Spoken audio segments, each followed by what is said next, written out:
Bom, pessoal, meu nome é Túlio Czerny, eu estou aqui hoje entrevistando o Nicolas Bartolo, esse cara que é uma bênção na vida da gente. Ele vai falar um pouco sobre o curso Incendiados que ele está lançando agora e nós vamos ouvir, assim, ele tem muita história para contar e se deixar ele vai ficar aqui até amanhã de manhã falando, mas glória a Deus. Nós vamos tentar ser um pouco mais conciso aqui e eu quero que ele se apresente, fale um pouquinho da história dele, conte para nós como é que está a vida hoje, quais são os planos dele, enfim, ele vai falar um pouco mais para nós aqui.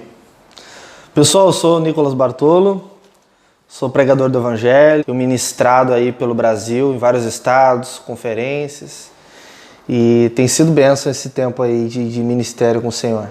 Legal, cara. E de onde que tu vem, cara? Tu nasceu aonde? Tu cresceu? Como é que é a tua vida? Conta um pouquinho para nós aí. Cara, eu sou natural de Porto Alegre, né, no estado do Rio Grande do Sul. Eu não vim de uma família cristã, né, a gente tinha outros tipos de crenças herdadas da família, e eu tive um encontro com Jesus aos 21 anos de idade. Mas a vida não foi simplesmente assim, nasci aos 20 anos de idade e eu me converti a Jesus. Não, eu tive um momento da minha vida, eu lembro com 7 anos de idade, eu tive um encontro assim, muito forte com religiões espíritas, onde eu fui consagrado, onde eu fui entregue, e a minha família era muito entregue a isso, muito devota a esse tipo de crença, as entidades desse tipo de crença, né? E isso foi acontecendo, a gente foi se aprofundando, a minha família já era bem profunda nisso, eu fui me aprofundando mais, por causa da minha mãe, por causa da minha avó também. Inclusive eu lembro que tinha no pátio casa de entidades, né, de imagens. Casa vermelha, assim, aquelas vermelhas. Isso. E eu entrava lá para comer a pipoca das imagens lá, ia comer pipoca não tinha sal, ia lá comer, achava que eram uns bonecos. E não diziam que aquilo ali ia te fazer mal, que ia ser uma maldição, que o santo ia te castigar, que não sei o quê? Falavam, mas eu não entendia criança, tipo, eu tô falando assim de 3, 4 anos de idade. Sim. Então, veja bem, o tempo foi passando, com 7 anos de idade, eu na escola, e eu senti algo entrando em mim, foi bem estranho. Eu senti algo diferente, eu senti uma fúria, um ódio, junto com a alegria. Olha que coisa doida. Coisa doida. Deixa eu só entender. A tua família era daquelas que consagravam, que matava animal, que fazia despacho na esquina, que botava a balinha de mel, com não sei o quê, cachaça, aquela história toda ali. Toda essa história aí. Então, nesse momento, assim, na escola que veio aquela fúria com alegria, com ódio, do nada, assim, eu tinha 7 anos de idade, correndo no recreio, daí eu dei um negócio assim. Como assim, cara? Fala um pouco mais sobre isso. Então eu procurei uma menina na escola que ela era minha amiga. E... mas tudo bem, mas explica pra nós assim, tu tava correndo. Foi do nada mesmo. E, tipo, eu te travou? Isso, foi isso. Eu tava correndo, me travou e me veio aqueles sentimentos e eu falei, vou espancar ela. 7 anos de idade. Espancar quem? A tua amiga? É. Então você não era tua amiga, cara? É, mas eu procurei ela, encontrei ela, inclusive ela me disse, oi Nicolas, e eu caí pra dentro, chutava ela no chão e ela chorava e eu sentia raiva, alegria, eu tava feliz em fazer aquilo. Depois que eu terminei, aquele negócio passou e me veio um arrependimento, uma tristeza. Toda machucada, provavelmente. Claro, então daí minha mãe foi chamada no colégio e tal, e a minha mãe disse, não sei, o Nicolas não é desse jeito, não tô reconhecendo. A partir daquele momento, eu comecei a ser uma criança, entre aspas, má em muitas ações minhas. No início as pessoas achavam que era coisa de criança, mas tinha algumas coisas que eram mais sérias. E a minha mãe chegava em momentos que ia me repreender, ela dizia, eu não sei o que está acontecendo contigo, tu é outro filho. Em algumas coisas eu fui piorando, outras pela força do meu braço eu fui controlando.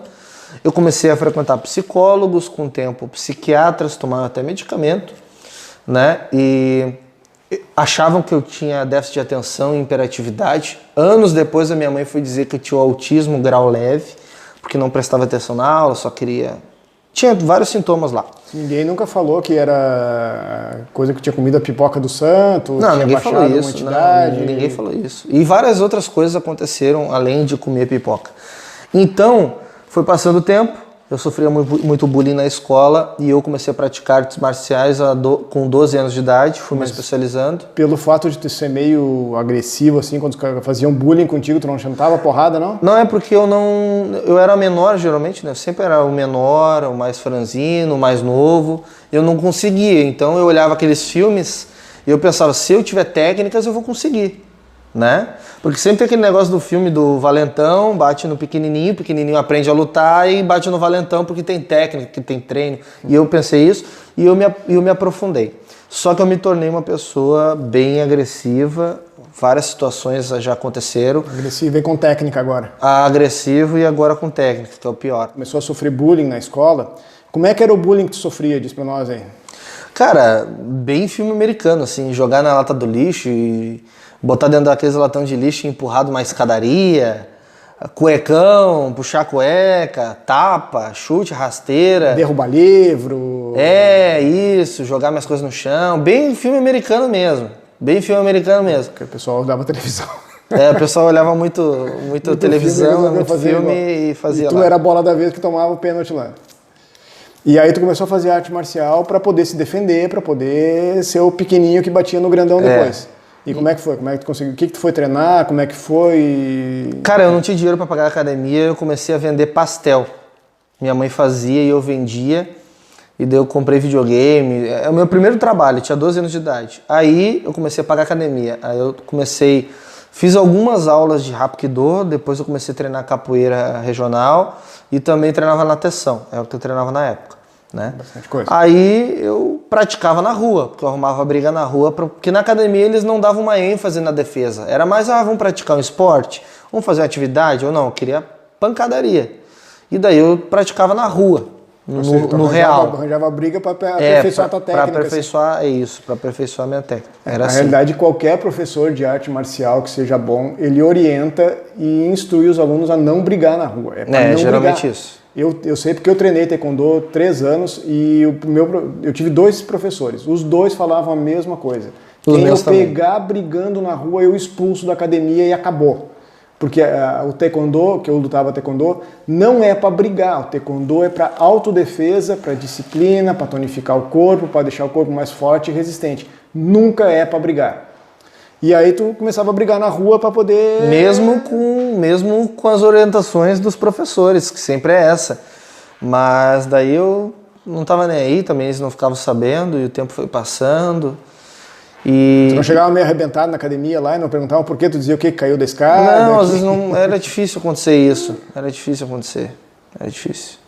E aí, mas tu treinou o que? Capoeira? Tu treinou Hapkido? Eu sou professor de capoeira, eu sou professor de defesa pessoal também, especializado. Criei uma metodologia de defesa pessoal de combate urbano há anos atrás, em 2013 eu criei, onde é um sistema de defesa pessoal próprio meu, né? Eu sou idealizador, criador. Legal.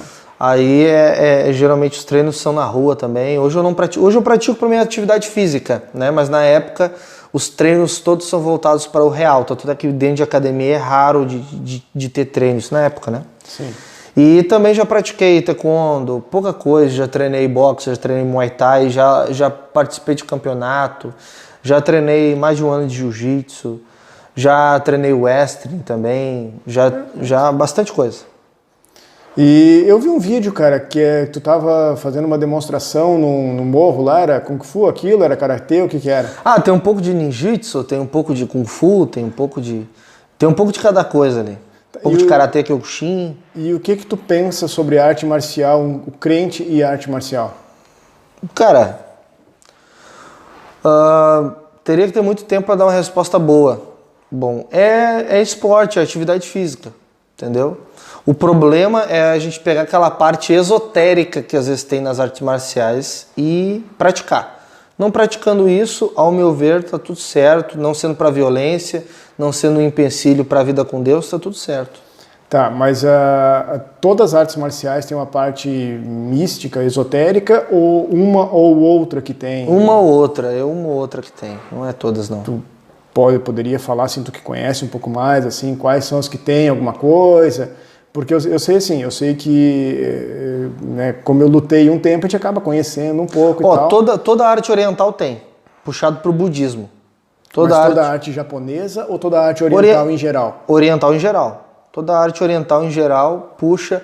Por exemplo, se a gente falar por exemplo, do Muay Thai, aí a gente está falando de Tailândia, entendeu? Mas também tem budismo praticado lá, sim, às vezes de uma ramificação diferente, entendeu? Mas oriental no geral. Capoeira, tem muita questão da religião afro-brasileira, né, do espiritismo, tem muita coisa do sincretismo também. Então sempre mistura muita coisa. Agora tem como separar de boa, tem como separar tranquilo. Agora o boxe olímpico não tem nada de religião, é puramente esporte, puramente isso, né? O wrestling também não tem nada, o jiu-jitsu brasileiro também não tem nada. Uma coisa é um professor e outra adaptar, colocar, mas geralmente não tem. Na tua opinião, é possível uma pessoa cristã praticar uma arte marcial? Tranquilamente. Seja um taekwondo, um judô, um kung fu, ou wrestling, isso, ou jiu-jitsu, alguma coisa. Pra ti tranquilo, de boa. Então é bem possível separar a parte espiritual ou filosófica da parte do esporte mesmo. Completamente, tranquilamente. É possível. A pessoa tem que ter maturidade para isso. Agora, tudo me é lícito, mas nem tudo me convém. Veja bem, eu já vi Deus falando para as pessoas específicas, não quero tu nisso. Agora Deus sabe o motivo. Cabe cada um obedecer e ouvir a voz do Senhor. Mas não quer, tipo, por exemplo, não quer numa arte marcial, mas aí a pessoa começa a praticar outra e aí não tem problema nenhum. Não, às vezes Deus não quer a pessoa praticando nenhum tipo de arte marcial. Deus sabe do coração dela, Deus sabe o que vai acontecer no futuro, Deus sabe o que pode mexer no psicológico, no coração, não sei. Tem coisas que só Deus mesmo vai responder. Eu conheço gente que pratica há muito tempo e é muito tranquilo. Gente cristã, gente faixa preta, tudo tranquilo, assim, muito tempo. E não envolve, não mistura a questão do espiritual com a arte em si. E eu comecei a trabalhar, e treinando. A minha vida era trabalho, treinos, arruaça na rua, andando com gente complicada e tal, roubando, assalto à mão armada, tudo isso eu fiz. Inclusive eu já assaltei no bairro onde ele mora, há muitos anos atrás. E, pois é, cara, minha vida era essa e só nunca usei droga. Maconha, cocaína, nunca usei. Usei outros tipos de drogas, que é aquelas êxtase, tipo de coisa assim de festa. Daí eu só brigava muito, assaltava e tal. E droga, tu usou alguma coisa, assim? Tu comentou alguma coisa que tu usou droga leve? Ou não droga leve, mas essas drogas mais comuns eu não usei, né? Crack, cocaína, não, maconha? Isso aí nunca experimentei. Já tive perto de pessoas usando, mas nunca experimentei. Então, aí eu queria ganhar dinheiro fácil. Então comecei a trabalhar como garçom em boates, depois eu me tornei dançarino nas boates, né? Clube de mulheres, eu me tornei stripper, gogo boy. Acho que um ano depois disso eu já estava fazendo programa, saindo com pessoas por dinheiro. Me tornei ator pornô, mas não de filme, né? Era de show explícito em palco, um monte de gente sentada, tipo teatro assim mesmo. E eu fui me aprofundando, então chegou o momento que eu tinha 21 anos de idade, estava profundo no lamaçal do pecado, porém a vida toda atrapalhada, em todos os sentidos que todo mundo já sabe, que é o comum. Aí eu me mudei de estado, fui morar em Santa Catarina e lá eu conheci Jesus. Então lá eu me converti, me entreguei a Jesus, foi aquele processo bem complicado de libertação, foram meses ali, expulsão de demônios, eu manifestava, levantava os obreiros pelo pescoço dentro da congregação, e aquela coisa que todo mundo está acostumado a ver. E as maldições foram quebradas, eu me entreguei plenamente a Jesus, entendi o Evangelho e coisa de um mês, no máximo, não chegou um mês que eu conheci Jesus, eu comecei a orar por cura. Me deu vontade, senti algo do Espírito dentro de mim. E na congregação comecei a orar por cura, me incentivaram, comecei a evangelizar. Mas conta pra nós, assim, como é que foi o processo, como é que tu chegou na igreja, cara? Assim, como é que chegou na igreja, como é que chegou na congregação? Tu tava, vamos entender, tu tava trabalhando na noite. Isso. Tá? E de repente tu tá na igreja te convertendo. Como é que foi esse processo? Como é que tu chegou lá? Como é que foi... Então, eu conheci um rapaz na noite, que se tornou meu amigo, que trabalhava também na noite. E daí ele falou, cara, tu não estuda, tu não faz faculdade, tu vai ficar a vida toda dançando até ser senhor de idade, isso não dá certo. O corpo não é o mesmo. Vem pra cá pra Santa Catarina, cara. Tu tá aí atrapalhado, fica na minha casa, depois tu aluga a casa pra ti, eu arrumo um emprego, pode dançar, mas fica no teu emprego. Falei, vou fazer isso. Ele falou, ter um emprego durante o dia e trabalhar na noite, assim, tentar... Isso. Aí eu fui pra lá, só que os parentes dele eram convertidos a Jesus. Aí a gente fez uma amizade, estreitou um relacionamento e me convidavam para ir para culto e por causa do constrangimento de dizer não para amizade, eu vou. Aí quando eu fui, o Senhor me pegou. Aí eu tive um encontro com Jesus, não parei mais. Não foi aquela entrega imediata no primeiro dia, mas ao longo dos dias eu ia me aprofundando em Jesus, buscando Jesus. Chegava lá, tu começava a escutar, o pastor começava a falar alguma coisa que tu estava com ansiedade, que tu tinha, agressividade. Receber oração e tal. Então chegava momentos assim, no momento de eu receber oração. Bom, na verdade nem era só na congregação, eu já estava manifestando demônio em casa. Tá comendo, começa. Mas do tipo assim, aqueles que parecem de filme, assim, Cara, tinha vezes que eu andava como se fosse um cão, assim, de 4, correndo no meio do mato, só de short no meio de uma chuva, correndo atrás das galinhas para arrancar o pescoço das galinhas. Nossa. E tem aquelas folhas do pinheiro que te espeta, sim, sabe? Do pinos aquilo, né? Acho que é de pinos, né? Não, do pinheiro mesmo, um monte de espinho, assim. E que é compridinho, não é pinha, que é compridinho assim. É as folhas mesmo. Eu sei, parece um capinzinho assim. Isso. Né? Tá, sei. E eu andava com as mãos em cima daquilo, endemoniado e se pisando como se fosse um animal assim, e rosnando e rugindo. E daí... Isso não era encenação, isso era de verdade. Não, assim. Isso era de verdade, isso acontecia. Chegava todo lenhado, como é que tu ia dançar no outro dia todo lenhado, cara? Não, aí eu já tava parando de dançar. Quando eu me entreguei a Jesus, eu acho que depois que eu me entreguei a Jesus, dancei uma vez só e acabou. Entendeu? E daí eu trabalhava assim, mas eu não ficava lanhado. Não sei. Agora que tu me falou que eu reparei nisso, por quê? Não sei, não ficava. Então, o tempo passou, alguns dias, né? E as manifestações demoníacas foram diminuindo, porque, cara... eu era ministrado, não era só oração. Aí sentava comigo, me explicava o evangelho e tal, eu me arrependia e curava isso, curava aquilo. E era doloroso, porque eu tinha aquela guerra interna, por que eu não mudo rápido, a gente não tem conhecimento. Por que eu não mudo, por que eu não me transformo, por que eu sou desse jeito, por que eu nasci assim? Né? Todos aqueles questionamentos de novo convertido, cheio de dúvidas, cheio de respostas que eu precisava. E... elas iam sendo respondidas pelo Espírito Santo, pelas pessoas que estavam ministrando na minha vida, me discipulando.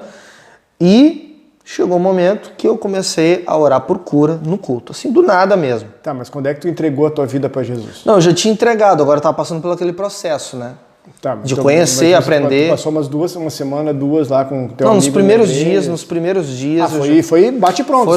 Isso. Não foi um processo até que tu encontrou Jesus, que tu aceitou Jesus. Tipo assim, tu chegou na igreja 2, 3 vezes e Jesus disse assim, vem cá que eu quero conversar contigo. Desse jeito. Foi meio assim. E aí, a partir dali, tu teve uma mudança de vida, onde tu disse, eu entreguei minha vida para Jesus, agora eu não quero mais, eu renego tudo isso aqui, eu quero botar toda essa porcaria aqui fora. E aí começou a ser ministrado, começou a ser trabalhado e começou, os irmãos ali te acolheram, os irmãos te deram base, te deram sustento, te amarraram, te passaram fita, sei lá, quando estavam manifestando, para conter, fazer uma contenção para expulsar o demônio, foi mais ou menos isso? Foi tudo, isso tudo aconteceu.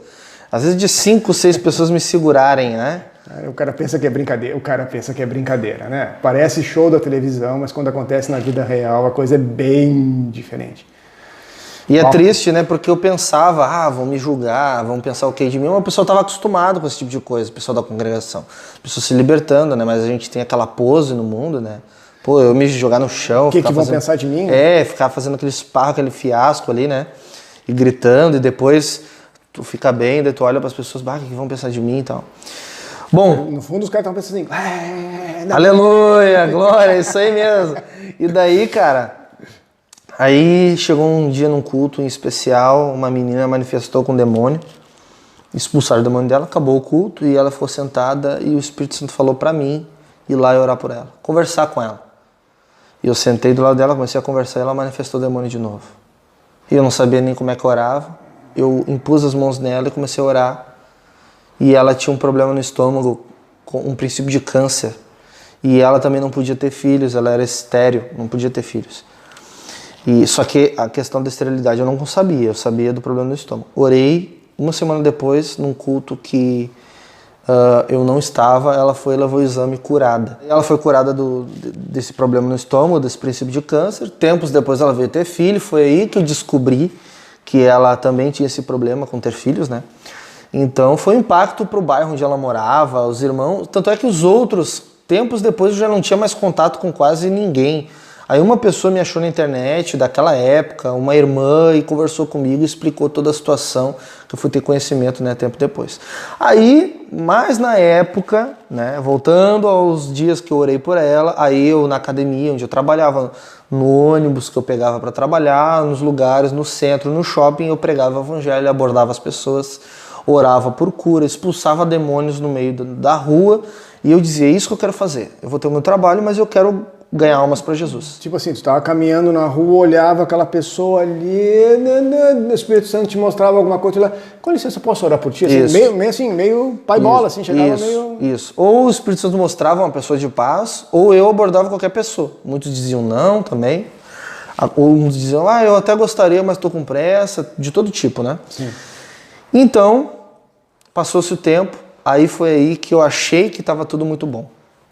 Então as portas começaram a se fechar, comecei a perder alguns alunos, porque eu já não estava mais dando o meu melhor nas aulas, não sei porquê. Quer dizer, hoje eu sei, eu não sabia, mas era o Espírito Santo trabalhando no meu coração porque ele queria me preparar para outra coisa. Mas tu fazia o que na academia? Dava aula de musculação, de kung fu? Dava aula de dança e dava aula de lutas também. Depois que tu te converteu, depois tu orou para ela menina ali, que ela foi curada, tu começou a trabalhar, quando tava no ônibus, tu ia pro trabalho, todo lugar tu ia evangelizando, e quando o Espírito te mostrava, tu ia lá conversando e tu ia orando, e aí como é que aconteceu depois disso? Diz para nós aí. Aí foi o momento onde eu comecei a sentir algo do Espírito, que não era aquilo o meu propósito. Era um processo, não o meu propósito. Então, eu comecei a perder o gosto de dar aula, entendeu? Não de praticar, mas de dar aula. Eu comecei a sentir Depois de tudo isso, eu comecei a sentir algo do Espírito, que aquilo, dar aulas e evangelizar na rua, não era... Era um processo, não era o propósito total, né? O centro total da vontade de Deus, melhor dizendo. Aí... Não tem nenhum problema tu dar aula na academia de alguma coisa, o problema é tu misturar as coisas. Não, pra mim era um problema, pra mim, sim, não pra todos, pra mim. Para as outras pessoas que dão aula em academia não tem problema nenhum. Não, por causa do propósito de Deus pra minha vida, é pessoal. Então, eu comecei a não ter vontade, parei de dar aula, e foi aí que o Senhor me encaminhou para viver de forma integral. Por duas pessoas que mantinham minha vida, e a minha vida era pregar o evangelho, evangelizar, expulsar demônio nas ruas, discipular pessoas, comecei a discipular pessoas ali, e era um momento onde eu gastava dias em oração, jejum, estudo de livros, estudo da Bíblia, onde eu tive muitas experiências profundas com Deus, onde eu tive um tratar de Deus muito forte no meu caráter, na minha vida, onde Deus tratou completamente, né? Onde Deus me quebrou muito, onde Deus me tratou muito, onde Deus me curou muito.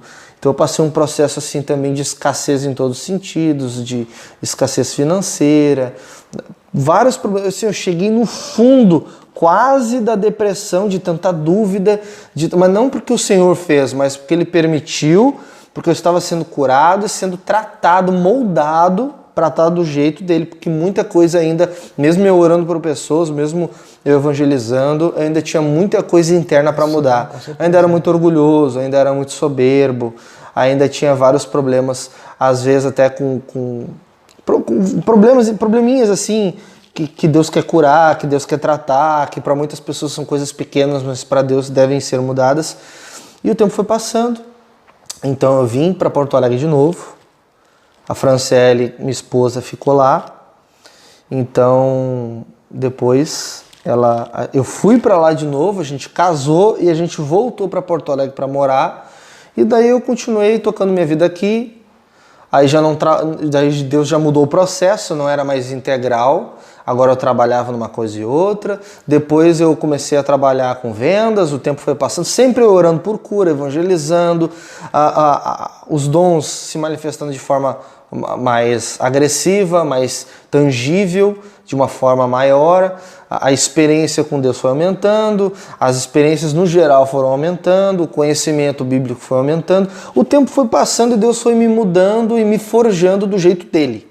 Então, aí tu estava lá na igreja, tu estava sendo tratado, estava sendo curado, expulsaram os demônios, quebraram as maldições, o Espírito Santo começou a te encher, tu começou a querer manifestar todos aqueles dons do Espírito, que antes tu estava manifestando o demônio, que era do mal, e agora o Espírito Santo estava querendo te fluir junto contigo ali. Mas aí tu era solteiro, tu estava ali, e aí de repente tu pensa assim, eu queria começar a orar por uma esposa, e aí Deus te mostrou alguém, como é que foi essa história, como é que... Primeiro tu orou, diz pra nós aqui, primeiro tu procurou alguém, depois foi orar, ou primeiro tu orou e depois foi procurar alguém? Cara, foi assim, o cara que me ganhou para Jesus... Né? A enteada dele, eu já comecei a olhar para ela e dizer assim, essa pessoa diferenciada, né? Comecei a reparar nela, mas não assim com maldade, eu comecei a olhar uma pessoa de Deus, né? Então eu cheguei para ele, conversei com ele, falei, olha cara, eu tô gostando da tua filha. Quero saber o que tu acha, como é que eu tenho que fazer, eu quero orar a respeito. Não tinha orado nada, tu chegou no peito e na raça, assim. Isso, daí ele falou, cara, tu tem que orar, tu tem que fazer isso. Ele foi te ensinando como é que era um processo como é que cristão, era como é que era na vida cristã que funcionava. Legal, então chegou um momento que a gente conversou, eu falei pra ela, eu gostava dela, ela também gostava de mim, a gente começou a namorar, mas depois... Aconteceu da família às vezes não querer, não achar legal, por causa do meu passado e por causa que eu tava naquele processo de uma hora tá endemoniado, uma hora não tá. Entendeu? Aí era um cuidado que a família tava tendo com a filha. Claro. Claro, né? Então passou-se o tempo, aí eles foram entendendo que realmente Deus estava fazendo e foram aceitando. Foi vendo os frutos Isso, foram vendo os frutos e chegou um momento que a gente já tava namorando, depois a gente noivou. E depois, né, depois a gente casou. Mas nesse momento aí, deles ter entendido, teve momentos onde a gente agiu com rebeldia, agiu com ignorância, agiu de formas que não eram corretas, mas que com o tempo, amadurecendo em Cristo Jesus, nós fomos entendendo que nós estávamos errados em muitas atitudes e nos arrependemos, pedimos perdão para a família. Submetendo a autoridade dos pais. Isso. Mas não aconteceu esse negócio de pegar a Franciele e sair de casa. Não, isso não aconteceu. Fugir de casa, não, isso não aconteceu. Não, namorando normal, né, sem ficar sozinho, sem sair sozinho. Era o que eles tinham colocado como regra para nós, né? E depois eu ia para casa dela, era assim, eu ia para casa dela pra gente ficar junto, os pais ali e tal. Depois que eu vim para Porto Alegre sozinho, fui fazer a vida, fui arrumar um emprego aqui. Aí depois eu fui para lá, aí a gente casou no cartório, aí ela veio comigo, depois de casada. Aí ela casou com 17 anos, os pais tiveram que ir lá assinar. Emancipar, né? Emancipar isso. Né? Aí a gente veio para cá, casou na congregação e começou. E foi abençoado por Deus. Isso, aí foi abençoado por Deus. Então, assim, então vamos entender. Vocês estavam a fim de estar juntos, de namorar, de tudo aquilo ali. Teve lá uns perrenguezinhos ali, mas vocês respeitaram o processo que é do namoro cristão. Vocês se preservaram como cristãos, independente da história de vida que cada um tinha. Vocês escolheram ter uma aliança com Deus e ter um namoro cristão. Aí voltou para Porto Alegre, foi trabalhar e tal. E quando tu voltou para lá, aí vocês casaram, ou seja, ela só esteve contigo depois que vocês casaram. Isso, ela foi morar comigo só depois do casamento. Ela só foi morar contigo e só foi estar contigo depois que vocês casaram. E quando eu vim para Porto Alegre, a gente ficou meses sem se ver. Eu acho que ficou uns 3 meses, 3 ou 4 meses, né? Só se vendo pelo WhatsApp. E na época ainda o WhatsApp não tinha chamada de vídeo. Eu acho que eu ia dizer que esses troços aí um tempo atrás era não só tinha, não, manda uma foto tua, e mandava uma foto. Não tinha chamada de vídeo no WhatsApp ainda. Isso veio depois. Aí depois eu fui para lá para encaminhar os papéis. Encaminhou. Aí a gente passou um dia juntos, foi comer um McDonald's, um negócio assim. Aí eu voltei pra cá, 15 dias depois eu voltei, ou 30, uma coisa Acho assim. que é 30, né? Que tem Pra coisa de isso, cartório ali. pra casar. Aí casamos, aí ela voltou comigo. Aí já veio com mala, com roupa, com tudo. Aí a gente ficou um tempo na casa da minha mãe, aí casamos na congregação e a vida seguiu. Ou seja, vocês escolheram andar com Deus, mesmo com toda a vontade que vocês tinham até de chutar o balde às vezes. É, isso. Mas vocês escolheram andar com Deus e Deus abençoou a vida de vocês, abençoou o casamento de vocês. Exatamente. Tá, mas e aí, então diz pra mim assim, deixa eu ver se eu entendi. Tu tinha uma vida de geralmente, pela a imagem que a gente tem, né, tu viveu isso aí, tu pode me dizer, a imagem que a gente tem é que quem trabalha na noite, quem tá ali fazendo o tipo de trabalho que tu fazia, pô, geralmente é gente que ganha bem, e a gente que ganha às vezes muito bem. E de repente tu largou tudo isso aí, e o que aconteceu? Tu tinha uma reserva boa, acabou tudo? Até hoje tu tá muito bem, tá tranquilo? Como é que... Bom, na noite eu ganhava muito bem mesmo. Assim, tinha dinheiro toda hora, tinha dinheiro sempre. Tinha aquelas fases de às vezes menos, às vezes mais, mas geralmente era bem. Eu que não sabia administrar, e como aquele dinheiro não era um dinheiro abençoado, então não dava para fazer muita coisa. Então foi um choque para mim. Ganhava bem, mas gastava bem também. Ganhava bem e gastava muito, muito, muito bem, entendeu? Era uma métrica bem... Isso dá problema. Dá. E dava bastante problema. Então, às vezes eu ganhava muito bem. Na verdade, sempre eu ganhava muito bem. Teve algumas fases, principalmente no início da noite, que eu não era tão conhecido, que eram as fases mais ruins, mas depois eu comecei a ficar mais conhecido. Clientela, digamos e assim. Também. Comecei a viajar mais, comecei a ser mais divulgado, mais conhecido.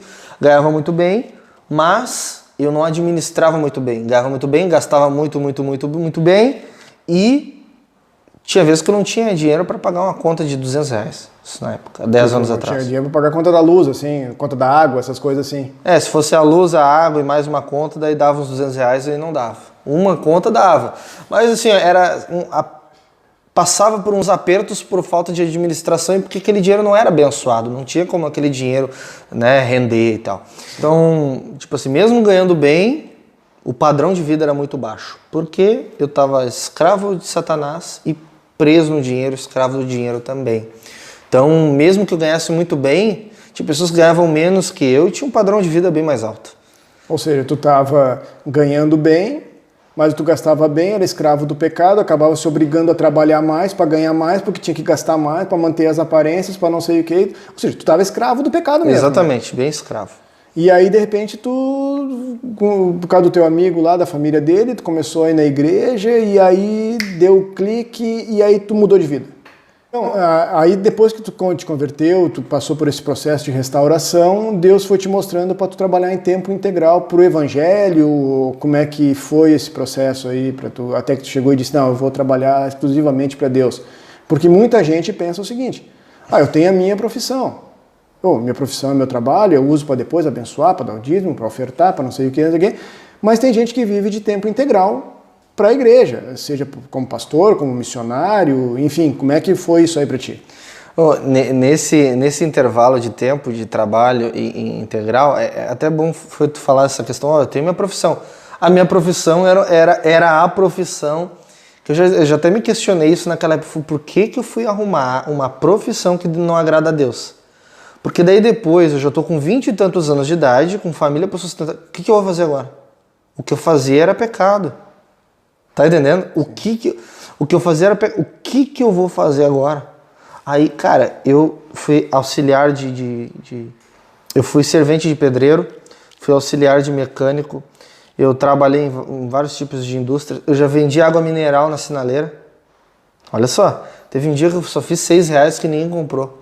Um cara que ganhava, sei lá quantos milhares dançando, agora num dia eu ganhei R$6 e não pagou passagem praticamente. Eu paguei para trabalhar, para ficar no sol lá rachando, ficando vermelho a nuca aqui, para vender água, com um caixa de isopor e tal. Pegava ônibus para ir num ponto de vender.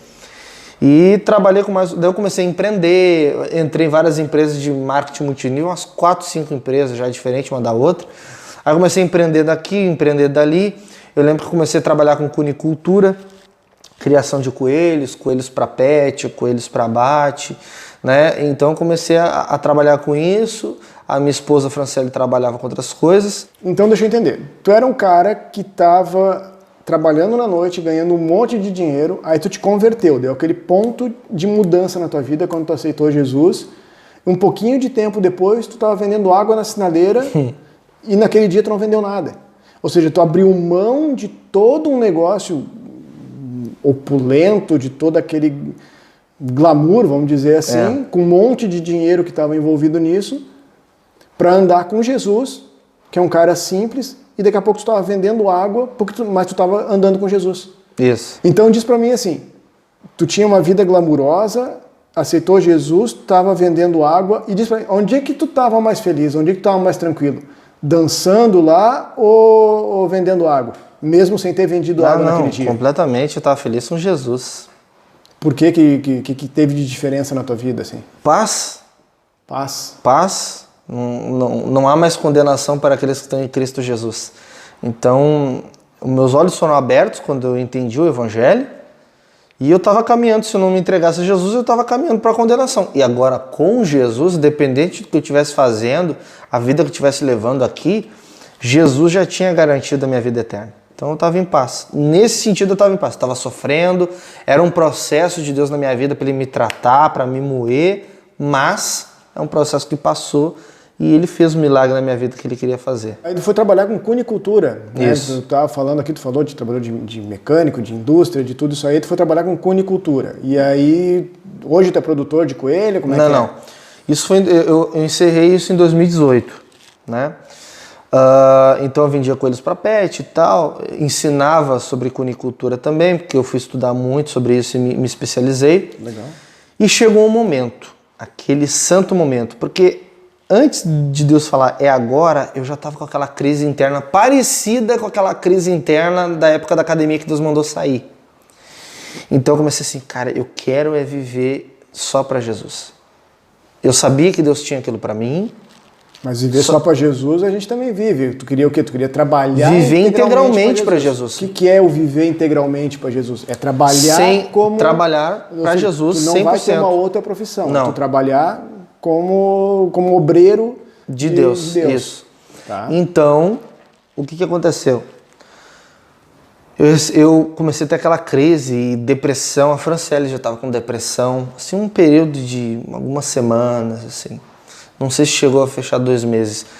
Puxa, parece que Deus não está fazendo nada. Aquela crise, parece que Deus não está fazendo nada. Mas Deus está fazendo. Aí chora, aí ora, aí aquela coisa. Daí chegou, eu acho que eu fiquei uma semana sem orar, sem ler Bíblia, sem fazer nada. Só chateado, magoado, triste, arrebentado por dentro. Todo mundo que anda com Deus, a maioria das pessoas que andam com Deus já passaram por isso aí. Então... Ou a maioria ou 100%. Então, e é uma forma de um processo de Deus tratar a nossa vida. Tratar a dependência dele. Isso, dependência, paciência, os frutos do Espírito no geral. Então, aconteceu o quê? Isso não é fácil, cara. Não. Isso acontece, cara, é doído isso, mas é necessário, né? Para nossa mudança. Com certeza. Então, eu recebi um chamado de um irmão lá do Rio de Janeiro, né? Tipo assim, antes já tinha acontecido eu viver da obra um tempo, parar, voltar a trabalhar no secular, vamos dizer assim, depois viver da obra de novo, depois voltar a trabalhar de novo. Aconteceu umas 2, 3 vezes um processo assim. Períodos na vida da gente que acontece. Isso, né? Processos ali que Deus estava querendo fazer daquela forma. Então, chegou um momento onde um irmão, eu queria te chamar para ministrar, faz meses que eu estou querendo o teu contato e tal. Como é que ele te conheceu? Ele me conheceu na internet, os vídeos orando por pessoas na rua, e pegou meu contato, salvou Pastor Nick. O meu nome não é Nick, é Nicolas. Por isso que muita gente me chama de Nick no Rio de Janeiro. E eu não sou um pastor de ofício. Então, eu sou um missionário. Já vou explicando mais sobre isso também. Então, ele botou Pastor Nick. Óbvio, como nas minhas redes sociais não está Pastor Nick, ele pesquisava e não achava nada. Não achava. Mobilizou a equipe, 6 meses me procurando, não acharam mais nada. O cara queria trabalhar contigo mesmo. O cara queria me levar para o Rio de Janeiro para treinamentos e para cruzadas de milagres. Nisso, eu já estava, mesmo trabalhando, às vezes parando de trabalhar para viver integralmente da obra, desde 2016, Eu já estava indo para o Nordeste fazer missões com ação social, cruzadas evangelísticas. Já tinha organizado as minhas próprias cruzadas de fé e de milagres, onde a gente fica um mês na cidade, fazendo mapeamento espiritual, orando, intercedendo, visitando congregações, fazendo alianças com pastores, treinando a igreja local para fazer, depois de um mês, divulgação e preparação de treinamento, preparação de jejum, oração, para mobilizar equipes para em 2 dias nós fazer uma grande colheita de almas num evento para uma multidão de pessoas. Eu já estava aprendendo. Isso é aqueles eventos que a gente vê que tem tendas, ou que é um local lá onde, sei lá, tem o rodeio da cidade, e faz. Cara, isso é legal, assim, isso é muito legal. E aí Deus foi te mobilizando, e esse pastor do Rio de Janeiro queria trabalhar contigo, mas ele não te achava. Não sei se tu pode dizer o nome dele para nós. Sim, o apóstolo Wilson, um grande amigo meu, homem de Deus. Então, a gente começou a conversar e ali Deus fez uma aliança de amizade sem se ver, coisa do Espírito. Entre tu e o pastor Wilson. Isso, como se a gente se conhecesse há muitos anos. Aí ali o Espírito Santo falou, agora chegou o momento. Aí foi aquele vibrar, daí Deus falou para mim, acabou o teu tempo, eu tava te tratando, eu tava mudando muitas coisas em ti e tal, e tal, e tal. Eu e minha esposa, nós nos alegramos muito. E o Espírito Santo falou, eu lembro de um profeta do Antigo Testamento, eu lembro de Elias e Eliseu, né? Onde o Eliseu trabalhava com animais, né? Pastoreando animais, e Elias chamou ele, e ele abateu os animais, pegou as carroças, fez um churrasco para um pessoal e foi seguir. E foi o que eu fiz. Eu peguei algumas coisas de madeira, de gaiola, botei fogo, acei uns coelhos, fiz uma festa e me mudei. Na verdade, não me mudei. Eu fui mudar depois. Eu fui para o Rio de Janeiro, fiquei um mês ministrando o evangelho lá em várias congregações, treinando pessoas, dando aula para líderes, para pastores, ensinando na área dos dons do Espírito, evangelismo, cura divina, discipulado, né? Então, eu voltei para o Rio Grande do Sul só para organizar minhas coisas e passar um período de férias visitando a família e voltei de muda para o Rio de Janeiro, onde eu fiquei 1 ano, e do Rio de Janeiro eu viajava para outros estados para fazer missões, para pregar o evangelho e tal. Viajava sozinho ou viajava junto com toda a equipe do pastor? Lá ou sozinho, ou com a equipe, ou só eu e minha esposa. Mas geralmente eu e minha esposa, geralmente era eu e minha esposa. Acho que poucas vezes eu viajei sozinho, ou 1 ou 2 vezes viajei sozinho. Geralmente eu e minha esposa. Aí o tempo foi passando e eu voltei para o Rio Grande do Sul, onde Deus me direcionou para ficar um pouco em Santa Catarina, para ficar um pouco no Rio Grande do Sul, em 2 cidades diferentes, discipulando pessoas, treinando pessoas e tocando a obra de Deus. Então, aí tu, depois de todo esse processo, tu começou a evangelizar e a tratar e expulsar demônio e coisa.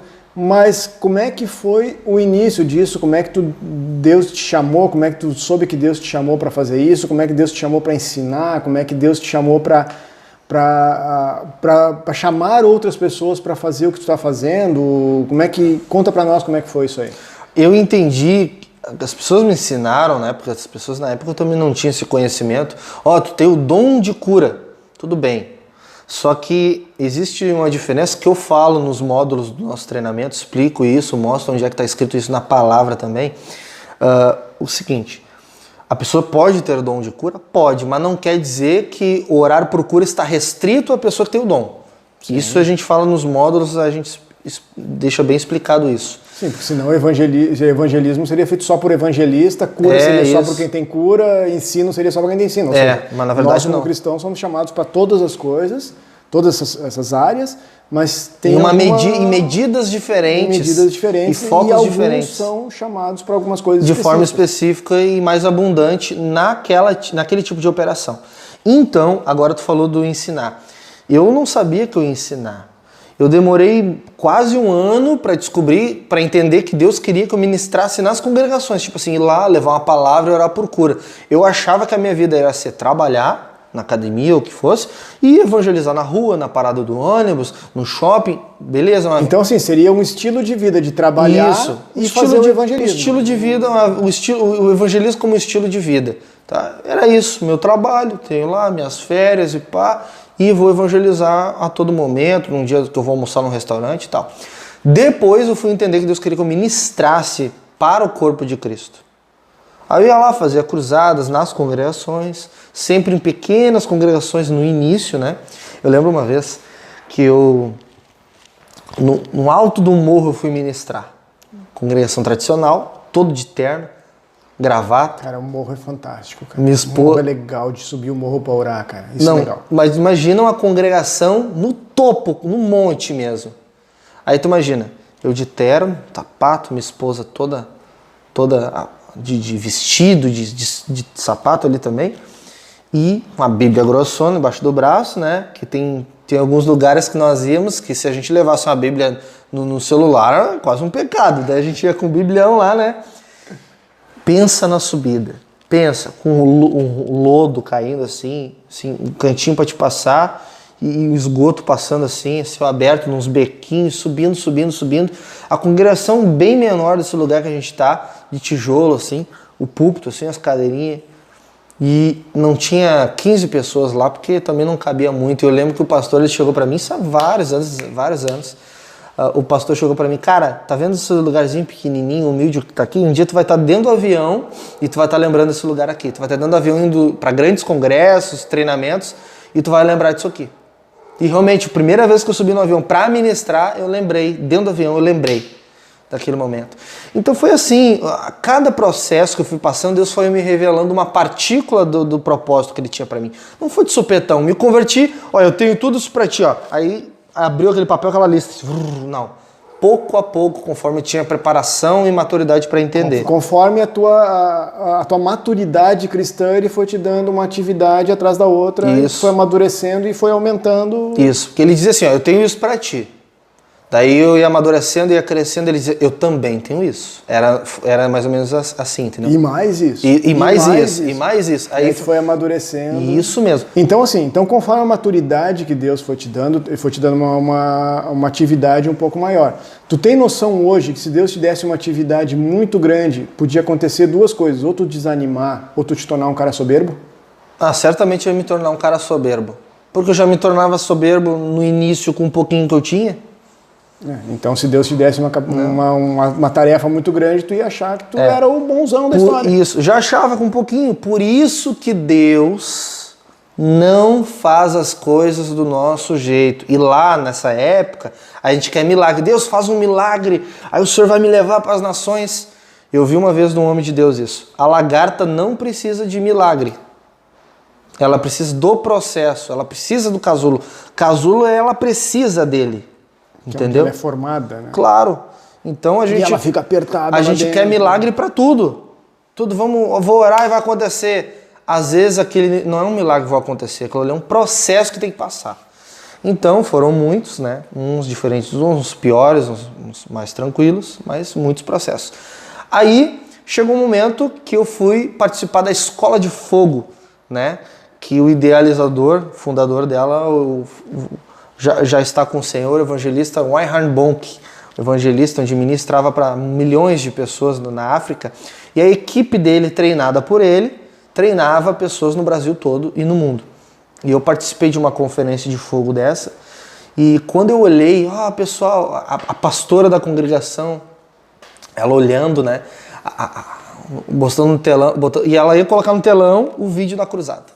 Pessoal, vocês vão aprender a evangelizar e tal, e eu olhei aquilo, e eu olhei, daqui a pouco o meu coração queimou, assim, muito tempo, semanas antes da conferência, e eu comecei a chorar e tremer, e eu comecei que esse negócio estranho está acontecendo comigo, e eu vi Deus falar dentro de mim, é para isso que eu te chamei, para treinar pessoas e para pregar para multidões. Isso só foi se cumprir 3 anos depois. Ou seja, olha o processo que tu passou de preparação e de capacitação para tudo isso. Ou seja, às vezes as pessoas pensam, não, eu vou me converter e vai acontecer. Não, tem todo um processo. Tem todo um processo. Deus trata o teu coração nessa brincadeira toda aí, né? Exatamente isso aí. E o tempo foi passando e pouco a pouco Deus foi me acrescentando a medida dos dons. Eu vou falar sobre a medida do dom também nos módulos dos treinamentos, que existe a diferença de uma medida para outra e a Bíblia fala disso. Aí eu fui operando conforme o Espírito Santo me acrescentava e assim ele ia me acrescentando mais, seja fiel no pouco, no muito te colocarei. Quanto mais tu andava com Deus, quanto mais tu buscava Deus, mais ele ia te acrescentando. Exatamente. Ou seja, Precisa andar com Deus para... Precisa andar com Deus, não é de qualquer jeito. Não é de qualquer jeito. Não é de qualquer jeito. Precisa andar com Deus, precisa ter intimidade com Deus, precisa buscar santidade. É jejum, é oração, é dedicação, é tudo palavra, e é processo. Ler a Bíblia. Os caras, não, mas eu não preciso ler. Porque... Não, tem que ler. Não, tem que ler. Eu leio a Bíblia até hoje, tipo assim, claro que tu lê a Bíblia até hoje. Não, mas tem gente que leu a Bíblia toda e não lê mais. Eu leio como se eu nunca tivesse lido. Eu tô num propósito agora de ler 50 vezes só o Novo Testamento. Mas eu já li várias vezes, mas eu sempre aprendo algo novo com Deus. Tu sabe que esses dias eu terminei de ler a Bíblia e eu compartilhei com os irmãos, minha esposa e com mais uns irmãos e tal. E eu digo, hoje eu terminei de ler a Bíblia. Amanhã eu começo a ler de novo. Eu até fiz uma conta mental, quanto tempo eu demorei para ler e fazer uma projeção e tal. Eu disse assim, se eu viver mais ou menos até tantos anos, daqui a tantos anos, eu vou ler mais ou menos umas 50 vezes a Bíblia toda. Então, ou seja, é um processo contínuo. A gente lê às vezes o mesmo texto e Deus dá um ensinamento diferente. A revelação diferente, isso. Então, por isso que é importante, né? Da gente ler, da gente compartilhar, da gente estar buscando Exatamente. A palavra de Deus. Não é porque leu uma vez, não preciso mais ler. Então foi isso. E Deus foi acrescentando, foi mostrando, foi revelando. E até hoje, já 7 anos depois de ministério, ainda tem coisas que Deus ainda vai me mostrar sobre o meu chamado. Claro que sim, ele vai acrescentando à medida que vai amadurecendo. Exatamente, ainda tem coisas que eu ainda não sei. Tem coisas que eu comecei a fazer esse ano que antes eu não fazia nessa intensidade. E Deus é assim. Que tu fazia, mas não sabia que tinha que fazer, ou tu nem fazia porque não sabia que precisava fazer. E assim Deus vai tratando a nossa vida. Então, a gente estava falando sobre trabalho e eu queria compartilhar contigo um pouquinho da minha história, do meu, sobre como é que é a minha vida, assim. Eu me converti com mais ou menos quase 15 anos ali e eu nunca fui, assim, um grande evangelista, nunca fui um grande pregador, eu sou um cara que, eu falo da minha vida, eu falo do que eu vou vivendo ali, o meu evangelismo é o meu dia a dia. É mais ou menos isso aí, vai semeando, vai falando, quando tem que dar uma exortação, mas, cara, eu não sou de subir em púlpito, eu não sou de dar uma grande palestra. Se Deus um dia me chamar para falar, eu vou lá e falo, não tem problema. Deus, como dizem, Deus capacita os chamados, então se Ele me chamar, eu vou. Isso. Mas até o presente momento, a minha vida foi assim. Quando eu estava na faculdade, eu fiz faculdade de arquitetura, eu sempre tinha essa preocupação. E eu digo, mas como é que eu vou trabalhar? Como é que eu vou evangelizar? Como é que eu vou fazer esse negócio todo? E aí eu me lembro que na época eu tinha um discipulador que me disse, cara, simples, faz da tua profissão o teu ministério. Aí eu olhei, gostei. A partir daquele momento, eu estava na faculdade, eu tinha mais ou menos uns 20 anos, por aí eu digo, cara, o meu ministério é onde eu estou. Isso. É o que eu estou fazendo. Então, na faculdade, eu conversava com meus colegas, dava o testemunho. Depois teve uma fase meio complicada lá, mas isso é outra história. Eu posso contar que tem um testemunho bem forte essa história também, mas depois, num outro momento. Mas eu testemunhava com meus colegas, eu tinha depois que eu tive um reencontro com Deus, eu consegui ter para a gente entender, eu comecei muito bem na faculdade andando com Deus, depois eu meio que me perdi, depois eu tive um momento que Deus me chamou, me deu-lhe uma chapuletada daquelas de virar a orelha assim, aí eu voltei para Jesus e a partir daquele momento eu disse, tá, agora eu vou andar com Deus. Então esse período deu mais ou menos uns 2 anos ali, 1 ano e meio, 2 anos, até que eu voltei a andar com Deus. Aí eu comecei a testemunhar para os meus colegas, cara, meu lugar onde eu estou é o meu ministério. Eu testemunhava com meus colegas, eu trabalhava, falava para o pessoal que eu trabalhava, e depois que eu me formei, eu digo, a minha profissão é o meu ministério. Então eu testemunho para as pessoas que estão trabalhando comigo, eu testemunho para os meus clientes, eu testemunho, como eu sou arquiteto, eu acabo conhecendo e trabalhando com um monte de gente, desde o atendente do fornecedor da loja lá, é o pedreiro, é o marceneiro, é o dono da obra, é o cara que paga não sei o quê. Então, toda vez que eu posso, eu dou um pouquinho da palavra de Deus junto ali. Eu chego e eu falo, olha, cara, o princípio de andar certo é assim. O jeito de tu andar com Deus... Eu acredito que quando as pessoas têm até uma postura diferente da minha e tal, eu digo, olha, eu respeito o que tu pensa, o que tu acredita, ou a maneira que tu age. Eu penso diferente. Eu penso de tal jeito. Ou seja, eu estou demonstrando que eu respeito o que ela está dizendo e ao mesmo tempo eu estou me tomando a postura de que assim, eu acredito do jeito que Deus diz, eu acredito do jeito que Deus manda fazer. Você quer fazer do seu jeito? Você faz. Eu vou fazer do jeito que Deus manda fazer. E isso é legal porque eu já tive casos, por exemplo, de um cliente que disse, estou com um problema lá de aprovação num órgão público lá e tal, quem sabe tu não conhece alguém, te vai lá, dá um jeito, oferece tal coisa. Eu falei para o cliente assim, olha, eu acho que isso é errado, tá? Eu não vou fazer. Eu não vou fazer. Se o senhor quiser ir lá fazer, o senhor faz. Não me diga que o senhor fez. Agora, se o senhor quiser que o profissional que o senhor contratou faça uma coisa dessa que o senhor está sugerindo fazer, não tem problema, a gente encerra o contrato, o senhor contrata outro, porque eu não vou fazer. Isso é errado diante de Deus, assim, assim, assim, assim. E eu falei na lata, assim, o cara podia me demitir, eu sabia que eu podia perder e era um trabalho muito bom. Mas eu digo, olha, entre eu estar andando com Deus e estar andando de um jeito errado, eu escolhi andar com Deus. E aí eu disse pro cara que eu não ia fazer, eu não fiz, e ele entendeu, respeitou, não fez o que era errado, e até hoje eu presto serviço para ele. Por quê? Porque ele viu que eu era um cara que andava com Deus e fazia o jeito certo.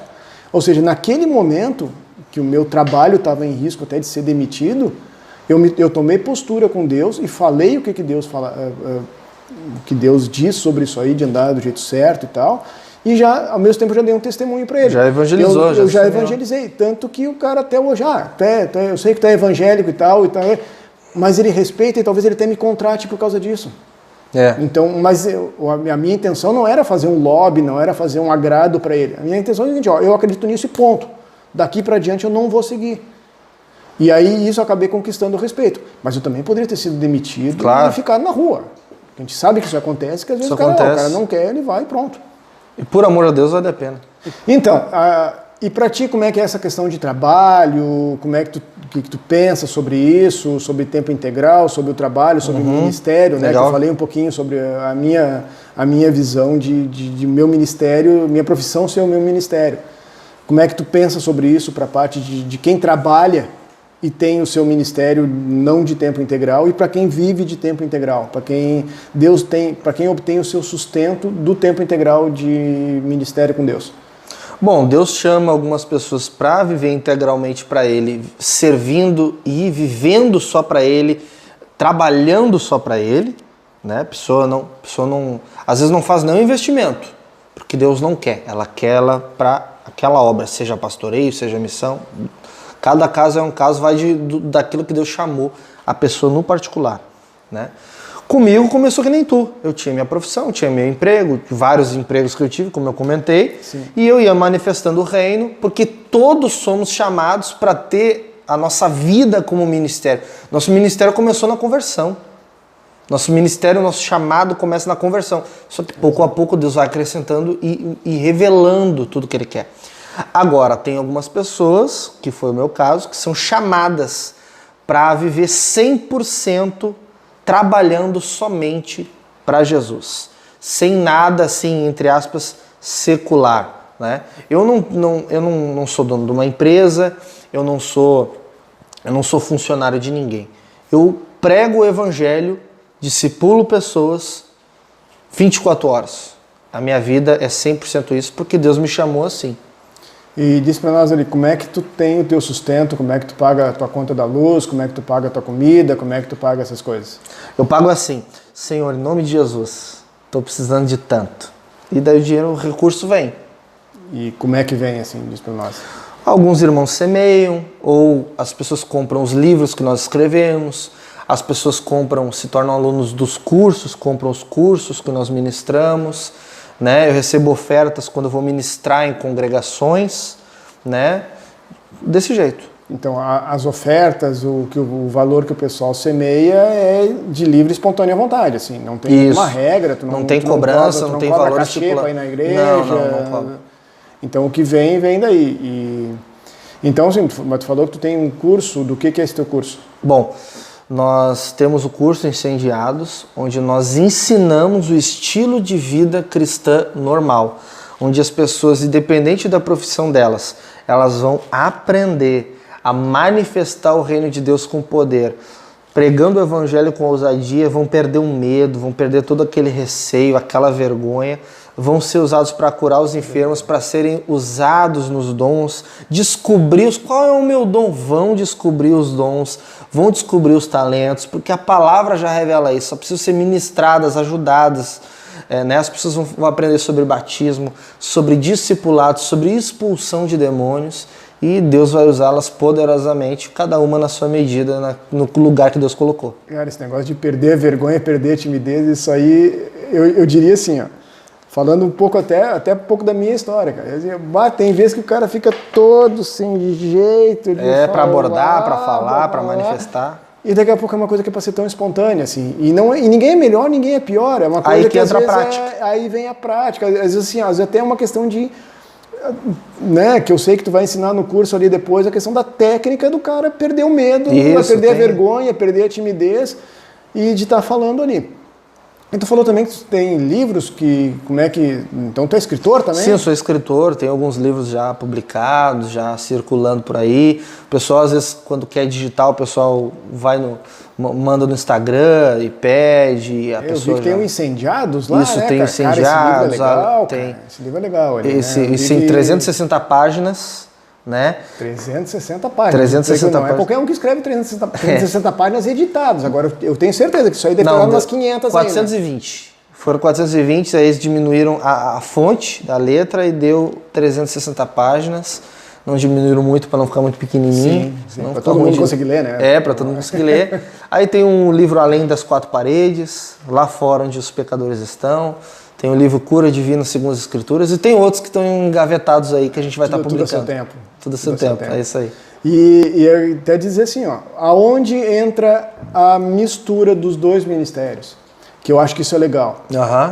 Tu falou que tu vai na congregação, que tu vai nas cruzadas, que tu ora e Deus oferta, as pessoas semeiam na tua vida, o dinheiro, entre aspas, aparece ou, né, se for usar uma expressão ali, seria quase cair do céu, assim. É praticamente isso, porque às vezes eu não falo nada pra ninguém, oro, Deus, eu preciso de tanto, não falei nada pra ninguém. De como é, às vezes, a mistura desses dois ministérios. Tu tá vivendo de tempo integral na obra de Deus, eu tenho o meu trabalho secular como arquiteto, e a gente tá juntos na questão do evangelismo. O reino é o mesmo, o corpo é o mesmo, a igreja é a mesma, mas a função dos membros do corpo, cada um tem a sua. Exato. Mas conta pra mim aqui, tu já passou algum momento complicado, cara, assim, onde passou algum perrengue, tu já sentiu assim, se não for por Jesus eu vou tomar uns tapas agora?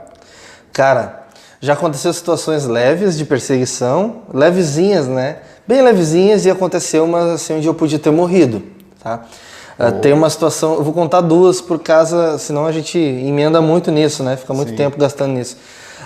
Uma levezinha é quando eu abordei um cara na rua, eu falei, ei, cara, tudo bem? E ele já veio assim, e aí o que, cara? Não, cara, eu quero fazer uma oração por ti, Jesus te ama, e o cara não gostava de Deus. Não, tu não vai orar por mim, cara, não, sai daqui, já se armando já. Falei, cara, Jesus te ama, só quero fazer uma oração, o máximo que vai acontecer é nada. Ele, não, que não sei o que, tu não vai orar por mim. Falei, não, beleza, eu oro por ti em casa.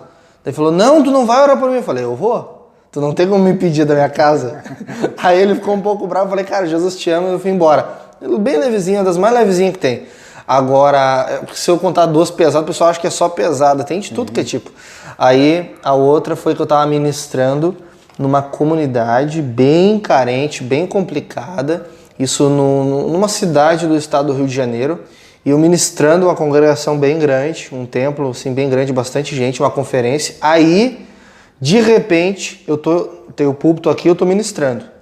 Eu tô de segundos, eu saio, começo a impor a mão nas pessoas, começa a acontecer todo aquele mover, e eu vou para baixo do púlpito, ou seja, tá o púlpito, o altar, e eu tô bem na frente, assim, quase encostando, orando por pessoas. Deu segundos, eu orei por um rapaz, ele caiu para esse lado, foi esquisito. Olha só, em vez dele cair normal, ele tava completamente ali cheio de Deus, ele começou a tremer e cair, e ele deu 3 passos fazendo uma meia-lua. Tipo, uma coisa bem difícil de ver. Como se o Espírito Santo tivesse pego ele tirando daquele lugar e mudando de posição. E ele saiu dali e eu fiz o seguinte, eu dei um passo para cá. Quando eu dei um passo para cá, uma pedra, parecia aquelas pedras, tipo uma pedra brita, desse tamanho, atravessa o telhado e cai exatamente na posição que eu estava e que o rapaz estava. Ou pega nos dois, ou pega num ou no outro. Então, tipo assim, o cara caiu e eu fiquei ali olhando para as pessoas, esperando Deus falar para mim, ora por aquele, faz isso, faz aquilo. E eu fiz assim, eu dei um passo pro lado. Eu dei o passo pro lado e foi na hora. Isso foi um livramento. Foi. E o que acontece? Foram na frente, tinha gente na frente, né? Recepção e tal. Ninguém atirou pedra daqui da frente. Aí, o que aconteceu? Sabe de onde atiraram a pedra? Mais de 100 metros. Porque o prédio era muito grande, cheio de casas nos arredores e nos fundos. Então a pedra teve que atravessar todas as casas, atingir o templo e ser bem certeiro em cima onde eu estava, um pouquinho depois do púlpito. Ou seja, a pedra era para dar no púlpito onde eu estava. Ia dar em cima da minha cabeça. Aí, ou seja, que pessoa que tem uma força para pegar uma pedra deste tamanho, eu tenho foto com a pedra na mão no Instagram. Uma pedra desse tamanho e atirar. Uma pessoa endemoniada. Nem precisa, no tamanho de um ovo já é difícil para atravessar casas e cair bem ali. Não, mas uma pedra do tamanho de um ovo, se atingir direto, pode já estar mata. Igual, né? Imagina. Não, era do tamanho de um tijolo, era grande. No Instagram tem a foto dessa pedra. Então essa foi uma das situações mais extremas que eu passei por perseguição, por estar pregando o evangelho. E alguém já quis te dar uns tapas, assim, de querer mesmo te encher a mão, assim, alguma coisa ou não? Assim, de me ameaçar e dizer que vai fazer, não, assim não. Desse jeito não. Ah, que bom. Isso eu já presenciei, já conversei com outros outros pastores e coisas que já foram ameaçados de morte. Tem muita assim. coisa aí, tem muita situação. Deus tem te poupado disso aí, ainda bem, né? Graças a Deus. Né? Então, mas agora para mim, assim, com esse negócio que tudo que tu tá fazendo, de pregar, de evangelizar, de impor as mãos, de ensinar as pessoas a viver como os discípulos, quais são os resultados que tu tem obtido? Como é que tem sido assim com a vida das pessoas? Qual é a transformação que elas têm passado? Qual é a transformação depois que tu e a tua esposa têm passado com isso também? Um pouco dessa experiência assim. Bom, é sempre bom ressaltar que a gente não ensina uma metodologia, ensina princípios. E um conjunto de princípios. Porque é o princípio que é mandamento que vai te dar resultado em Jesus. Ou seja, não é uma metodologia humana. Então o que acontece? A gente ensina os princípios para as pessoas, ensina elas praticar e o resultado começa a aparecer. Na minha vida, na vida de quem é treinado. Então o primeiro passo, antes da gente ensinar os princípios, é dizer que para ela ter resultado, ela precisa crer em Jesus. E crer em Jesus é crer e amá-lo, ter se entregado a Ele. E Ele falou, aquele que me ama, guarda os meus mandamentos. Então crer tem que amar e para amar tem que obedecer. Então os princípios, a pessoa que aprende, ela tem muitos resultados por causa que Deus promete. Jesus dá a garantia que se crer nele... Tem um condicionante nisso aí. Isso, claro, não é de qualquer jeito. Se crer nele, ter se entregue a ele e cumprir os princípios que ele mesmo fala, que ele mesmo ensinou, aí ele garante o resultado. Porque ele fala em Marcos 16, ele fala assim... ide por todo mundo, prega o evangelho a toda criatura, batize as pessoas. Em Mateus 28, que é o mesmo momento, só que um retrata de um jeito ou de outro, faça discípulos. E esses sinais vão seguir aqueles que têm o dom. Não foi isso que disse. Esses sinais seguirão aqueles que crerem. Então, quem crer, Jesus garante que o sinal irá seguir. Aí expulsarão demônios, curarão enfermos, almas serão salvas. Né? E em João capítulo 14, versículo 12, ele diz algo também muito importante. Aquele que crer em mim fará as mesmas obras que eu faço e ainda até maiores do que essas, porque eu vou para o meu Pai. Ou seja, eu vou para o meu Pai. Alguém tem que estar aqui fazendo em meu nome. Tá, então deixa eu entender. Tu não tá ensinando uma metodologia, tu não vai ensinar uma receita de bolo lá, que tem que misturar isso, e aí vai dar certo. Então, assim, qualquer um que chegar ali, pegar um negócio, vai ler, então se eu fizer isso, eu vou sair expulsando o demônio, eu vou sair mandando a montanha se mover de um lugar para outro. Não é assim. Até porque a garantia... princípios, então. Isso, até não é uma receita de bolo que tu vai ensinar ali. Não é receita de bolo. Até porque a garantia não é eu que dou, é o próprio Deus pelos princípios. Tem princípio e tem a promessa. Ele promete o resultado, que é a garantia, dizendo, cumpra o princípio e tem essa promessa aqui para ti. Vai acontecer. E Deus não mente e não é filho de homem para que minta nem para que se arrependa. Então, resultados. Bom, já teve situações onde a gente em 5 ou 15 minutos já ganhou 2, 3 almas ali, com tudo que a gente vai ensinar nos módulos, né, do treinamento e tal, que as pessoas vão ter acesso. E já sair dali, batismo e discipulado. Inclusive, inclusive numa situação até tu já teve participando na tua casa, batizamos na tua piscina. Foi muito legal, cara, foi fantástico aquilo ali, assim, a gente era eu lembro assim que a gente era para ter saímos do momento culto, de comunhão, ia comer uma pizza. Chegamos lá, daqui a pouco assim, já foi abordado 2 rapazes na rua e não sei o que, já começaram a pregar, daqui a pouco os caras se converteram e daqui a pouco vamos batizar, e eu me lembro que tava frio. Cara, tava frio. Nossa, era um inverno grosso tava aquilo frio. Ali. Eu lembro daquela água. E aí, mas tu lembra como é que tava aquela água? Aquela água, com todo aquele frio, aquela água tava morna, cara. E ela depois começou a mornar e esquentou. Coisa de Deus. Foi de Deus. E o frio, cara. Tava eu lembro que a gente foi pegar toalha, pegar as coisas lá e tal. E nós estávamos tranquilinhos dentro da água ali. Tava eu filmando ali, eles estavam tranquilos ali dentro, cara. Jesus. Então, assim, resultados assim a gente tem visto não só na minha vida, na vida de todo aquele que crê e pratica. Porque é um estilo de vida. Não é uma frente de trabalho. A pessoa vai aprender os princípios, isso é um departamento, isso é um estilo de vida. Isso acontece trabalhando, isso acontece comendo um pastel numa lancheria, isso acontece dentro do ônibus, no Uber, isso acontece, é como respirar. Ou seja, qualquer um pode viver isso aí, qualquer um que crer em Jesus. Isso. Que crer em Jesus e aplicar os princípios, que seguir toda a orientação dele, aí é que vai acontecer. Exatamente. Então, mas diz pra mim, isso aí tem alguma idade mínima, idade máxima? Uma criancinha de 6, 8 anos para fazer, um senhor, uma senhora de 90 e tantos ali, tem todo mundo pode fazer? Bom, já houveram várias situações nos nossos treinamentos de ter pessoas com 60, 70 anos serem treinados ou mais, né? E dando resultado, ganhando alma, orando e a pessoa sendo curada e tudo aquilo que a gente tem ensinado e trabalhado se movido. E também já vi situações, olha só essa situação curiosa. Eu cheguei para treinar uma congregação sobre cura divina, isso num estado aí do Brasil, e daí a gente estava lá treinando, muita coisa aconteceu. Foi só eu ir embora que a filha de uma irmã que foi treinada, essa menina tinha uns 11 anos de idade, mais ou menos, ela dançava na congregação, ministério de dança, e ficou paralítica. Sem explicação. Levaram no médico, o médico disse, ela só não anda e não vai andar. Não sabemos por quê. E exame em cima de exame, a ponto das pernas afinarem e começarem a ficar roxas. E ela se questionar, se eu adoro a Deus, mãe, desse jeito, dançando, usando as minhas pernas, falta de conhecimento, ela questionou, por que Deus fez isso comigo ou permitiu fazer isso comigo? E a mãe dela, pois é, filha, mas Deus vai fazer e tal, dela, eu lembro do que o Nicolas nos ensinou no treinamento, que todos nós podemos orar, impor as mãos nos enfermos, independente de idade, independente de classe social, independente disso, daquilo mesmo, mas que creia em Jesus e cumpra os seus princípios. Então eu vou orar. Aí ela já tinha enviado para o fulano de tal, para o ungidão esse, ou para o pastor não sei o quê, e ela, não, eu vou orar. Eu vou orar porque eu sou filho de Deus. A menina falou isso? Não, a mãe. A mãe. Eu vou orar. Toda a família incrédula, só ela é a menina crente. Olha só.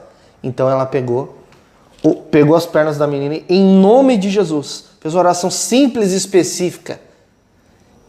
Em nome de Jesus, seja curada. 3 dias depois a menina estava voltando a andar. E fez os exames novamente. Eu tenho esse testemunho no canal com os exames antes e depois. Os exames, o médico dizendo não anda, e os exames com o médico dizendo anda, agora anda. Os médicos, nós não entendemos o que aconteceu aqui. O que aconteceu? a casa dela toda passou a servir o Senhor. O marido se converteu, cunhado se converteu, vários se entregaram a Jesus. Aí elas foram num segundo treinamento, 6 meses depois, me contaram, a gente gravou esse testemunho, e essa menina estava nas ruas orando e pessoas largando muletas, sendo curadas, sendo livres, pregando o evangelho com acho que 11 anos de idade, a mãe junto, e muita coisa aconteceu. E isso não é um caso isolado de uma congregação que foi treinada, isso acontece pelo Brasil inteiro. Então assim, a questão estava na fé da menina e na fé que a mãe tinha. Isso. E a partir disso aí, a mãe dela orou, a menina ficou curada, a família toda foi impactada, e se entregou a Jesus. A Jesus. Por quê? Porque eles cumpriram o princípio de orar. Ou seja, uma senhora, né, não sei que idade tinha a mãe dela, e uma menina de 11 anos. Então, já são 2 idades. Quer dizer, a gente estava querendo saber qual é a idade que poderia. A menina de 11 anos já estava orando e cheia do Espírito. Então, todo mundo já estava ali, a família toda estava junto, né? Legal. Tá, e agora diz pra mim, por que tu deseja compartilhar esses dons com as pessoas? As mesmas experiências que eu tenho tido, eu quero ver pessoas tendo também. Os mesmos resultados que eu tenho tido, eu quero ver pessoas tendo também. Porque esses princípios, às vezes as pessoas não entendem isso. Mandamento é mandamento. Existem mandamentos morais e existem mandamentos de serviço. Mas não, a obrigação de obedecer não é somente os mandamentos morais. Eu não mato, eu não roubo, eu não cobiço, tá tudo certo. Não. Nós vemos outros mandamentos, outros princípios que devem ser executados, também faz parte de mandamento, e a gente tem que obedecer por amor a Jesus. Dá um exemplo para nós desse tipo de mandamento. Pregar o evangelho é mandamento. Por 2 motivos. Primeiro que Jesus fala, ide. Ele não fala, se tiver desvontades, vá. Ele fala, ide. Vai. Ide, no original, é um comando, é uma ordem. Tem que obedecer. Não é uma opção. Mandamento e opção é totalmente... Opção, sim. Eu posso ou não, se eu quiser. Não, faça. Então, mas muitas pessoas querem e não sabem como começar, por onde começar, como devem fazer. Então, por isso que aquilo que eu não tive quando comecei, eu quero que as pessoas venham a ter. Então tu não vai compartilhar a sua experiência, tu vai fazer algo mais, tu vai compartilhar algo mais. O que mais tu vai compartilhar? Os princípios do início ao fim, para que a pessoa comece a se mover e venha a ter grandes resultados, a ponto de ela também chegar ao momento de treinar outras pessoas. Bom, cara, eu vou te contar um testemunho que aconteceu ontem à noite. Eu tava em casa, e aí... Eu estava em casa e aí eu vi que um dos vizinhos ali no momento estava tenso, assim. Estava tenso, né? Não vou entrar no mérito de quem Sim. é melhor, quem é pior, o motivo de por que estavam discutindo, brigando e tal. Uma gritaria. E aquilo ali começou a me incomodar. E aí, daqui a pouco eu peguei, aonde eu estava, cara, eu só peguei, levantei a mão e comecei a orar em língua naquilo ali. Cara, foi... Aí, sabe quando parece que se moveram se moveram de onde eles estavam, foram para um outro... Sei lá, subiram, foram para outro lugar, assim. Aí eu disse, peraí só um pouquinho. Eu também sou filho de Deus, eu também tenho autoridade. Mas peraí que eu vou atrás.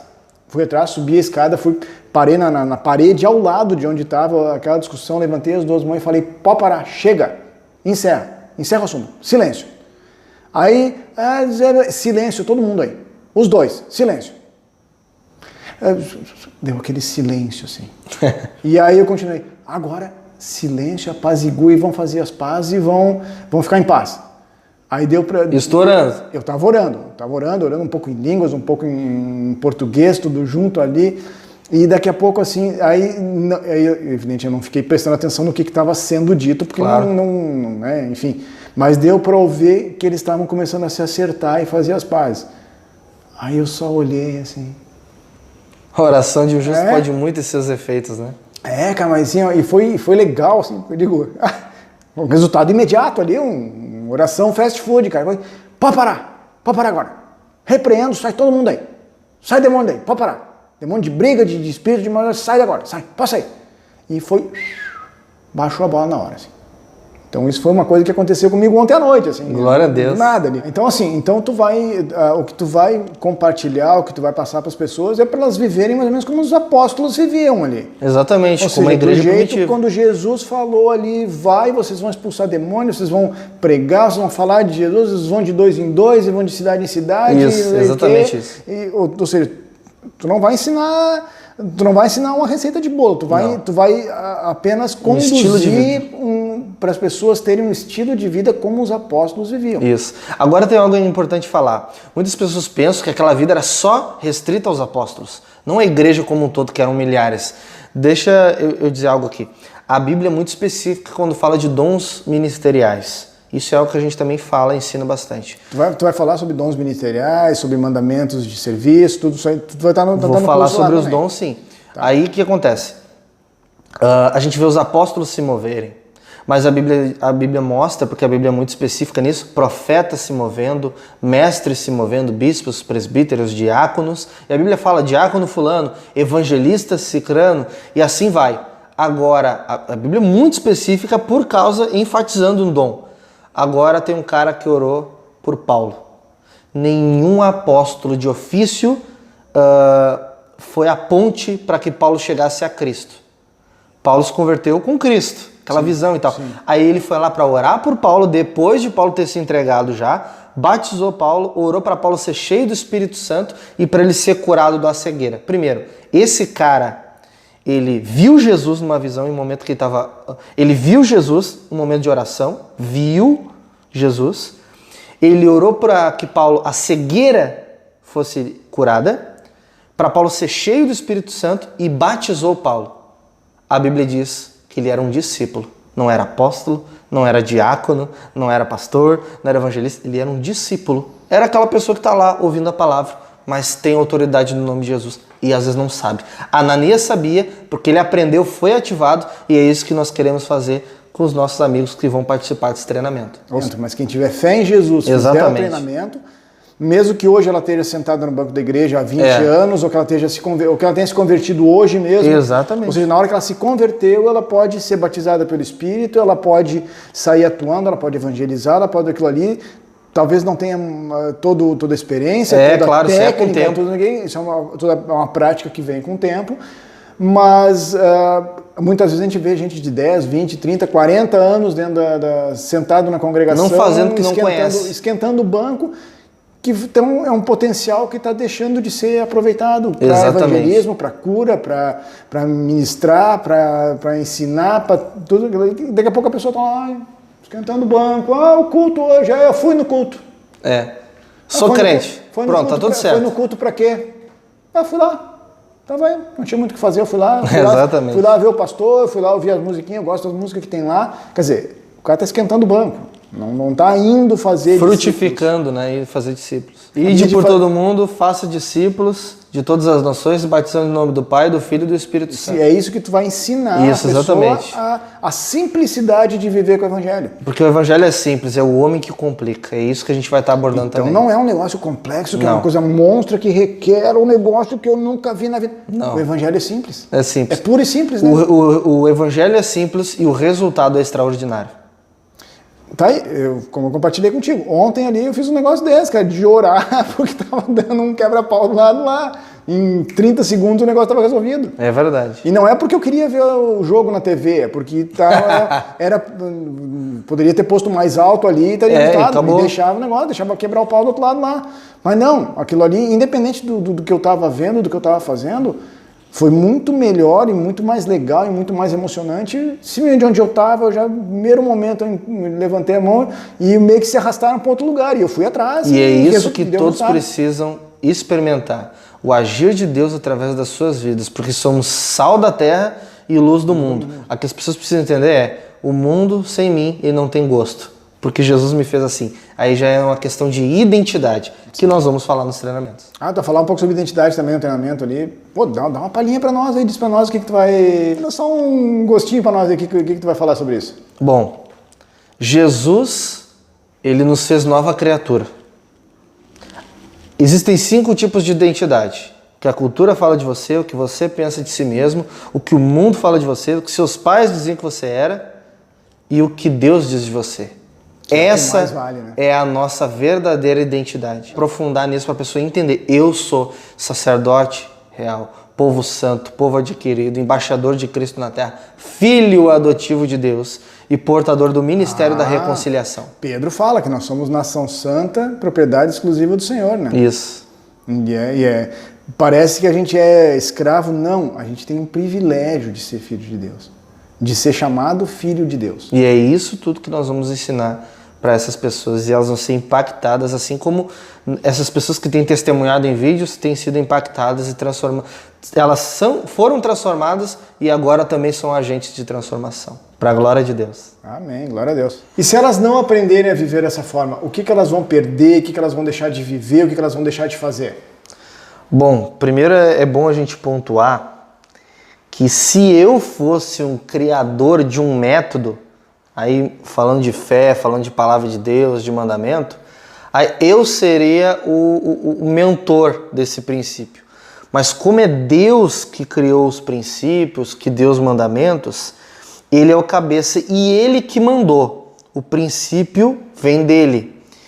Então, se Ele mandou, o que é mandar? Ele mandou, tem que fazer. Ele não disse, se tu tiver afim, faça.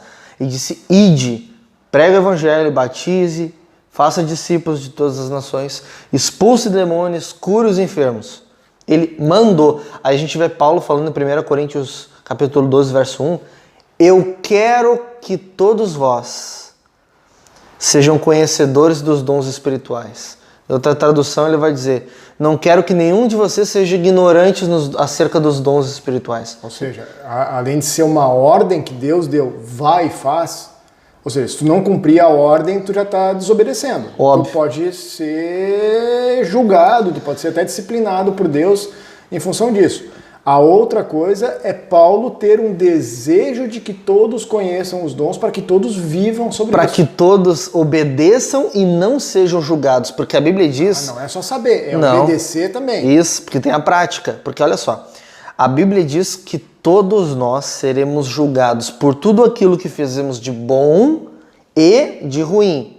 Tá, mas tá falando que eu não vou ser salvo se eu não fizer? Não estou dizendo isso. Sim. O que a Bíblia diz? Que se você pode fazer o bem e não faz, comete pecado. Isso está esse pecado.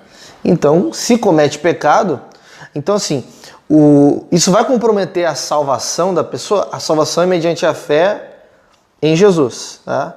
Salvação é pela graça mediante a fé, não é por obras. As obras para te agradar a Deus. Então veja bem, é por amor. Então, o que a pessoa precisa entender? O juízo, para quem já é salvo, é por causa do galardão. Então, tu fez, servo bom e fiel. Não fez, eu tinha preparado isso, mas... Ou seja, tu deixou de ganhar um presente, digamos assim. O galardão seria um presente, seria uma recompensa. Isso, porque todos nós somos chamados por um propósito. E muita pessoa pensa que a pessoa, pelo tamanho a relevância perante os homens do ministério, a pessoa terá um galardão maior. O tamanho do galardão é por fidelidade. O mesmo cara que escreve aqueles livros de escatologia deste tamanho, ele sendo fiel em tudo, ele vai receber o mesmo galardão do que a irmãzinha do círculo de oração que não sabe ler a Bíblia, que é analfabeta, mas que é fiel no que Deus deu para ela. Então é por questão de fidelidade ao que Deus deu, não infidelidade em comparação aos outros irmãos. Né? Muita pessoa pensa que, não, eu prego para 100 pessoas na minha congregação, eu prego para 1000, meu galardão é maior. Não. Então, a pessoa precisa entender que Deus deu mandamentos para cumprir, e ela será julgada no dia do juízo. Hoje, a Bíblia diz que o Senhor Jesus é o nosso advogado fiel. No juízo, aquele que nos defende hoje vai nos julgar naquele grande dia. Porque a pessoa teve a oportunidade de fazer e não fez, ela foi omissa. Então ela está pecando por omissão. Omissão, procrastinação, preguiça espiritual. E outra coisa que é muito complicada.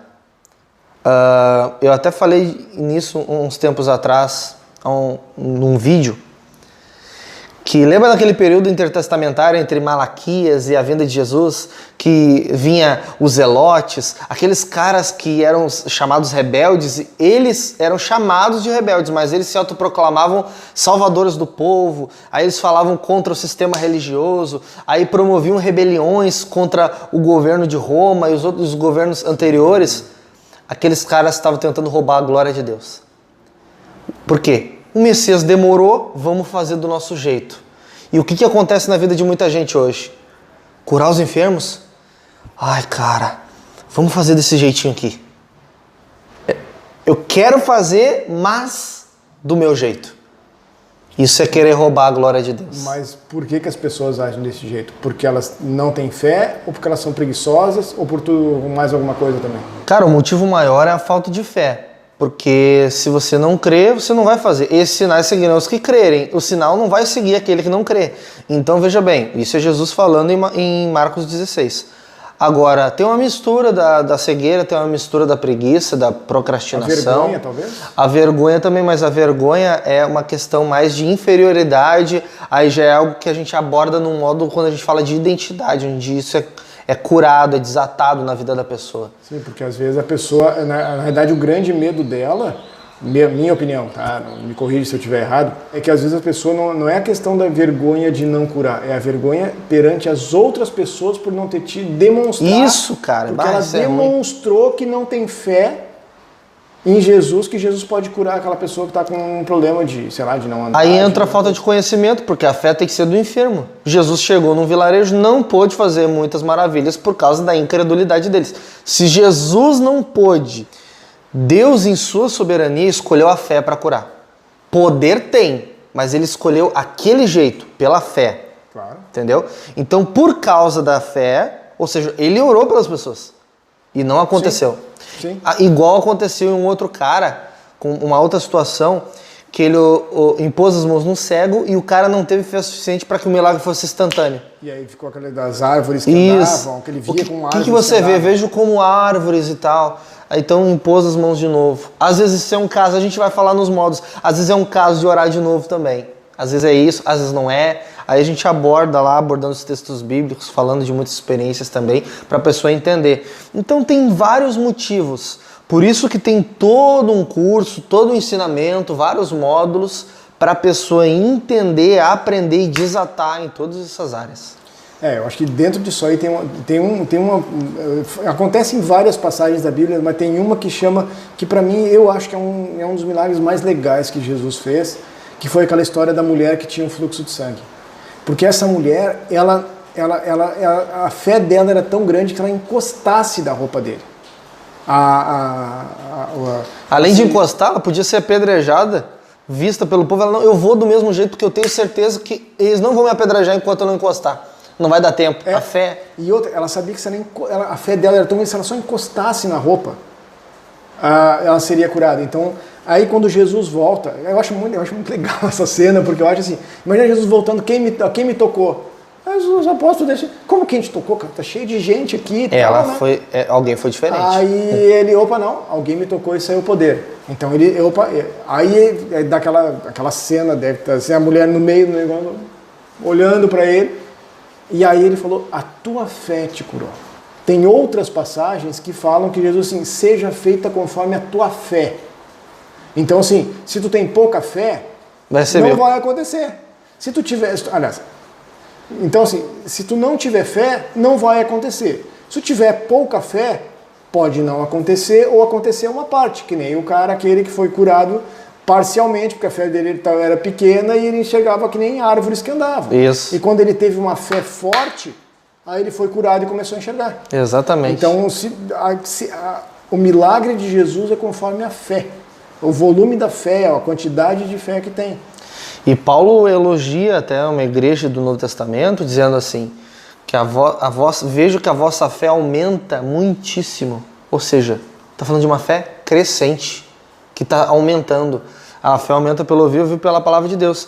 Então, existem esses dois tipos de pessoas, como tem me perguntado. A pessoa que quer fazer e precisa de uma ativação, tem medo, e a pessoa que não quer fazer. Preguiçoso. Arruma desculpas para não fazer. arruma textinhos, isola ali, isola aqui, para não fazer. Aquela Isso história, é quem triste. quer dá um jeito, quem não quer dá uma desculpa, né? Exatamente. Além dessa parte de mandamento e de desejo e de vontade de que a gente faça tudo isso, que também pode ter alguma consequência, algum julgamento uma de colheita. Deus, assim, né? O que as pessoas vão deixar de viver, o que elas vão deixar de vivenciar no dia a dia delas se elas não tiverem a vivência plena do Evangelho, que é pregar, é batizar, é fazer discípulo, é curar, é expulsar demônios, tudo isso. O que elas vão deixar de fazer? O que elas vão deixar de viver? Imagina que você tem um estilingue na mão. Aqueles feitos de borracha de soro.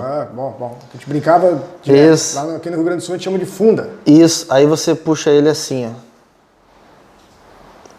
Sendo que naquele soro ele tem esse potencial. E você solta e ele vai muito mais longe. É isso que as pessoas vão perder, de irem mais longe, com potencial, tendo potencial, porque é algo não é por merecimento, não é por mérito próprio, é graça de Deus que Ele colocou no coração, dentro de cada um que é filho dele, que foi salvo. Ele já colocou, tá lá, né? Então a pessoa vai sempre ficar para trás. Imagina a pessoa estar num carro com um alto potencial de potência, todo mundo que está se ativando, que está entendendo, que está obedecendo, está indo a milhão, nitro, e aquela pessoa na primeira, no máximo na segunda marcha, com todo um potencial. Ou seja, vai estar na rodovia, que pode andar, que tem a quilometragem livre aí, tem países que tem quilometragem livre que tu pode andar, e a pessoa, em vez de um super carro, com todo o potencial, vai estar andando na primeira marcha, na fila da direita, ali bem devagarinho, mas não vou mais rápido, não vai... Tem que trocar marcha, tem que avançar, tem que botar segunda, terceira, quarta, quinta, sexta. Pisar mais fundo. Tem que pisar mais fundo e aí vai andar. Então a pessoa vai deixar de desfrutar o bem do Espírito. Exatamente, porque a graça de Deus, ela é muito abundante na nossa vida. E a gente vai morrer ou vai ser arrebatado e a gente ainda não vai ter experimentado a plenitude da graça que estava em nós, colocada por Deus, por Cristo Jesus. Então veja bem, a graça de Deus é muito abundante, tão abundante, e algumas pessoas não recebem ensino adequado sobre a graça e não entendem que elas têm que fazer e Deus vai dando e elas vão praticando e Deus vai acrescentando mais e elas vão experimentando. Então, as pessoas que não experimentam, que não querem experimentar, que têm medo de experimentar, elas vão passar a vida toda num banco de congregação, ouvindo louvor, batendo palma, levantando, sentando, dando a paz ao Senhor e não dando nada de fruto além disso. Esse que é o problema, enquanto outros vão estar voando no reino de Deus, expulsando demônios, curando os enfermos, ganhando muitas almas, saqueando o inferno e povoando o céu. Essas pessoas que vão avançar, Satanás terá medo delas, porque ele sabe que essa pessoa sabe o que Deus colocou dentro dela e o que ela pode fazer com aquilo. Certa vez eu ouvi num livro... o seu potencial também. Exatamente. Que Deus vai capacitar, né? Certa vez eu li um livro, há anos atrás, eu na minha caminhada, no início de caminhada, um livro que dizia assim, o nome do livro era Obras Maiores. Obras Maiores.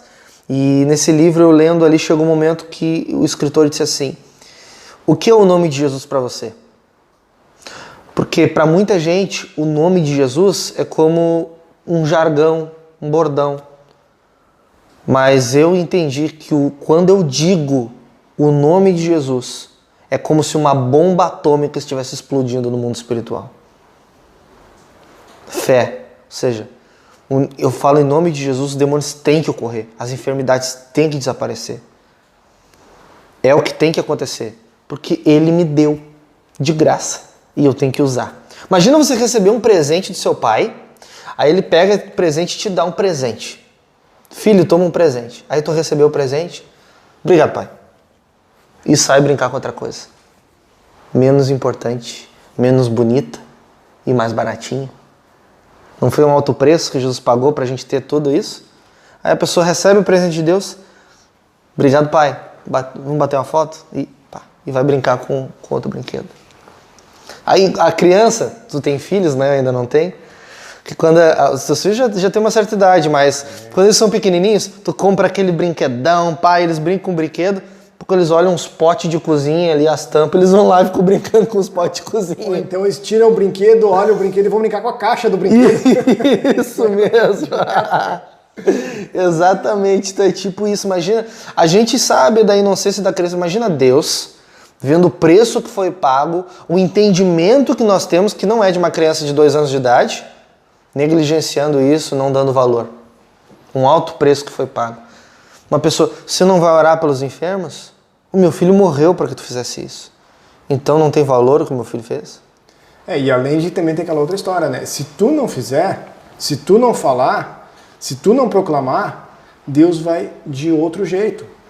A palavra fala que se as pessoas não falarem, até as pedras clamarão. Ou seja, se tu não fizeres a tua parte que Deus te capacitou, Deus te chamou para orar, para curar, para expulsar demônio, para evangelizar, se tu não fizer, Deus vai ficar triste. Tem uma pessoa que precisa ser alcançada. Exatamente. E tu é a pessoa que vai estar fazendo isso aqui. Se tu não fizer, tudo bem, aquela pessoa vai ser alcançada por outra pessoa. Deus não precisa de nós, mas Ele quer nos usar. Nós precisamos ser usados por Ele. É isso que a gente precisa entender. A gente falou que o único pré-requisito que tem para tudo isso, a transformação e viver dessa forma, é andar com Jesus, certo? Mas existe alguma maneira, alguma garantia disso? Tu pode garantir que a pessoa, qualquer um, vai viver isso? Como é que funciona? Né? Porque se a pessoa se converteu, teoricamente ela tem o pré-requisito, então ela vai pegar o pré-requisito, ela vai pegar os módulos do curso, ela vai decorar inteiro ali, vai sair praticando. Ah, tá, agora eu quero fazer esse negócio aqui. É assim que funciona? Como é que... É garantido? Funcionamento garantido? Como é que é? Bom, o resultado, ao longo desses anos de ministério treinando pessoas, eu vejo resultados abundantes e até absurdos, tá?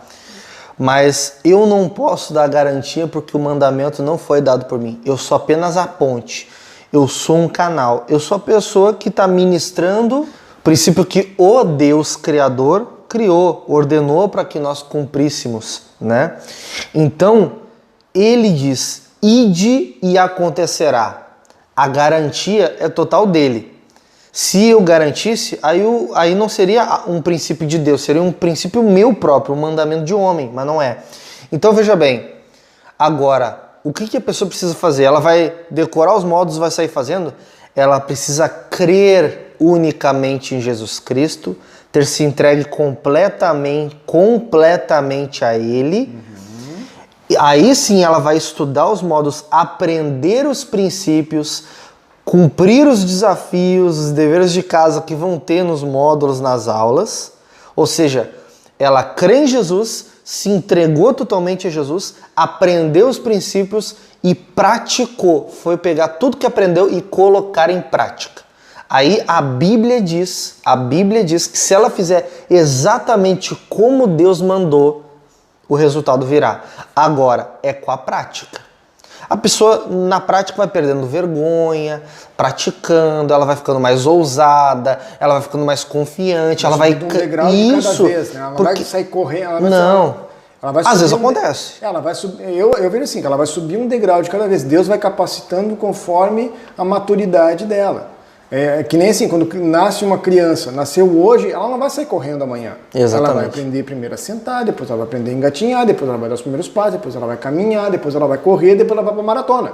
Exatamente. Então, na prática cristã de tudo isso que nós estamos falando, é isso. Ela vai dar um passinho de cada vez até que ela vai conseguir correr e ter resultados. E vai tendo resultados pequenos de cada vez até chegar no... Para quem gosta de correr... Ela vai correr os 1 km, depois 5 km, depois 10, depois 20, depois 30, depois correr a maratona. Isso. O objetivo dela é a maratona, mas ela vai correr um pouquinho de cada vez para o corpo acostumar, para o organismo sentir como é que funciona. O psicológico, tudo isso aí, para ela poder chegar na maratona, que é o objetivo dela. Então, se a gente puxando para o nosso curso aqui, ou para a vivência em Jesus, para ela ter todo esse resultado pleno de vida, ela vai cumprindo pequenas etapas e Deus vai capacitando e vai dando maturidade para ela chegar no grande fluir da bênção de Deus, é isso? Exatamente isso. É exatamente isso. Então, deixa eu entender. Então, João 1,12 fala que todos os que receberam Jesus, que creram em Jesus, foram feitos filhos de Deus. Os que creem em Jesus e os que se entregam a Jesus. Então, o primeiro pré-requisito é se tornar filho. Se tornar filho de Deus. Depois ele vai pegar o curso, vai aprender toda a parte teórica, ele pode dar uma passada geral, olhar todos os módulos, depois ele vai pegar, vai aprender um por um, fazer um resuminho de cada aula que for dada ali e vai fazer uma pequena tarefa prática de cada um deles. Isso, sempre tem tarefa prática. Onde ele vai ter um pequeno resultado de cada vez, onde vai tendo cada resultado vai se somando com outro um pouquinho maior, até que ele chega naquela plenitude. Isso. Mas então assim, ele tem que cumprir todas as etapas. E todas, não é a etapa que está no nosso curso, não é a etapa que o Nicolas inventou. Isso, e tem que crer, não é aquele negócio, tá, eu vou fazer. Vou fazer porque tem obrigação. Não, tem que fazer, tem que crer, tem que fazer crendo, com expectativa. Então, tem que crer, tem que ter tudo isso aí, mas ao mesmo tempo tem que ter a prática, porque se não fizer pequenos passos, não vai conseguir chegar na plenitude. Exatamente. Então, por isso... E isso é com a vivência, com o tempo. Conhecimento de Deus, buscar na Bíblia, estudar. Porque não é simplesmente, eu creio em Jesus, entreguei minha vida para Ele, vi os módulos e vai. Não. Você tem que ter uma vida com Deus. Tem que ter uma vida com Deus e a fé vem pelo ouvir e ouvir da palavra de Deus. Exatamente. Né? Hoje em dia a gente poderia parafrasear isso aí dizendo, viver com Deus, tem que aprender, a fé vem pelo ler e o ler da Bíblia de Deus. Seria mais ou menos uma analogia assim, mas, então, por isso que tu fala que tu não pode dar uma garantia, porque depende da pessoa fazer Exatamente. Isso. Mas depende da pessoa. Mas existe uma promessa de Deus de que se ela cumprir isso, se ela fizer tudo isso, ela vai viver. Que é maior ainda, porque se eu prometesse, eu sendo homem, por ser homem, por causa da natureza, eu posso não cumprir. Mas quando Deus promete algo, a Bíblia diz que aquilo que Deus promete, Ele vai cumprir. A Bíblia também diz que aquele que começou a boa obra, Ele é fiel e justo para aperfeiçoar. Outras traduções, para terminar.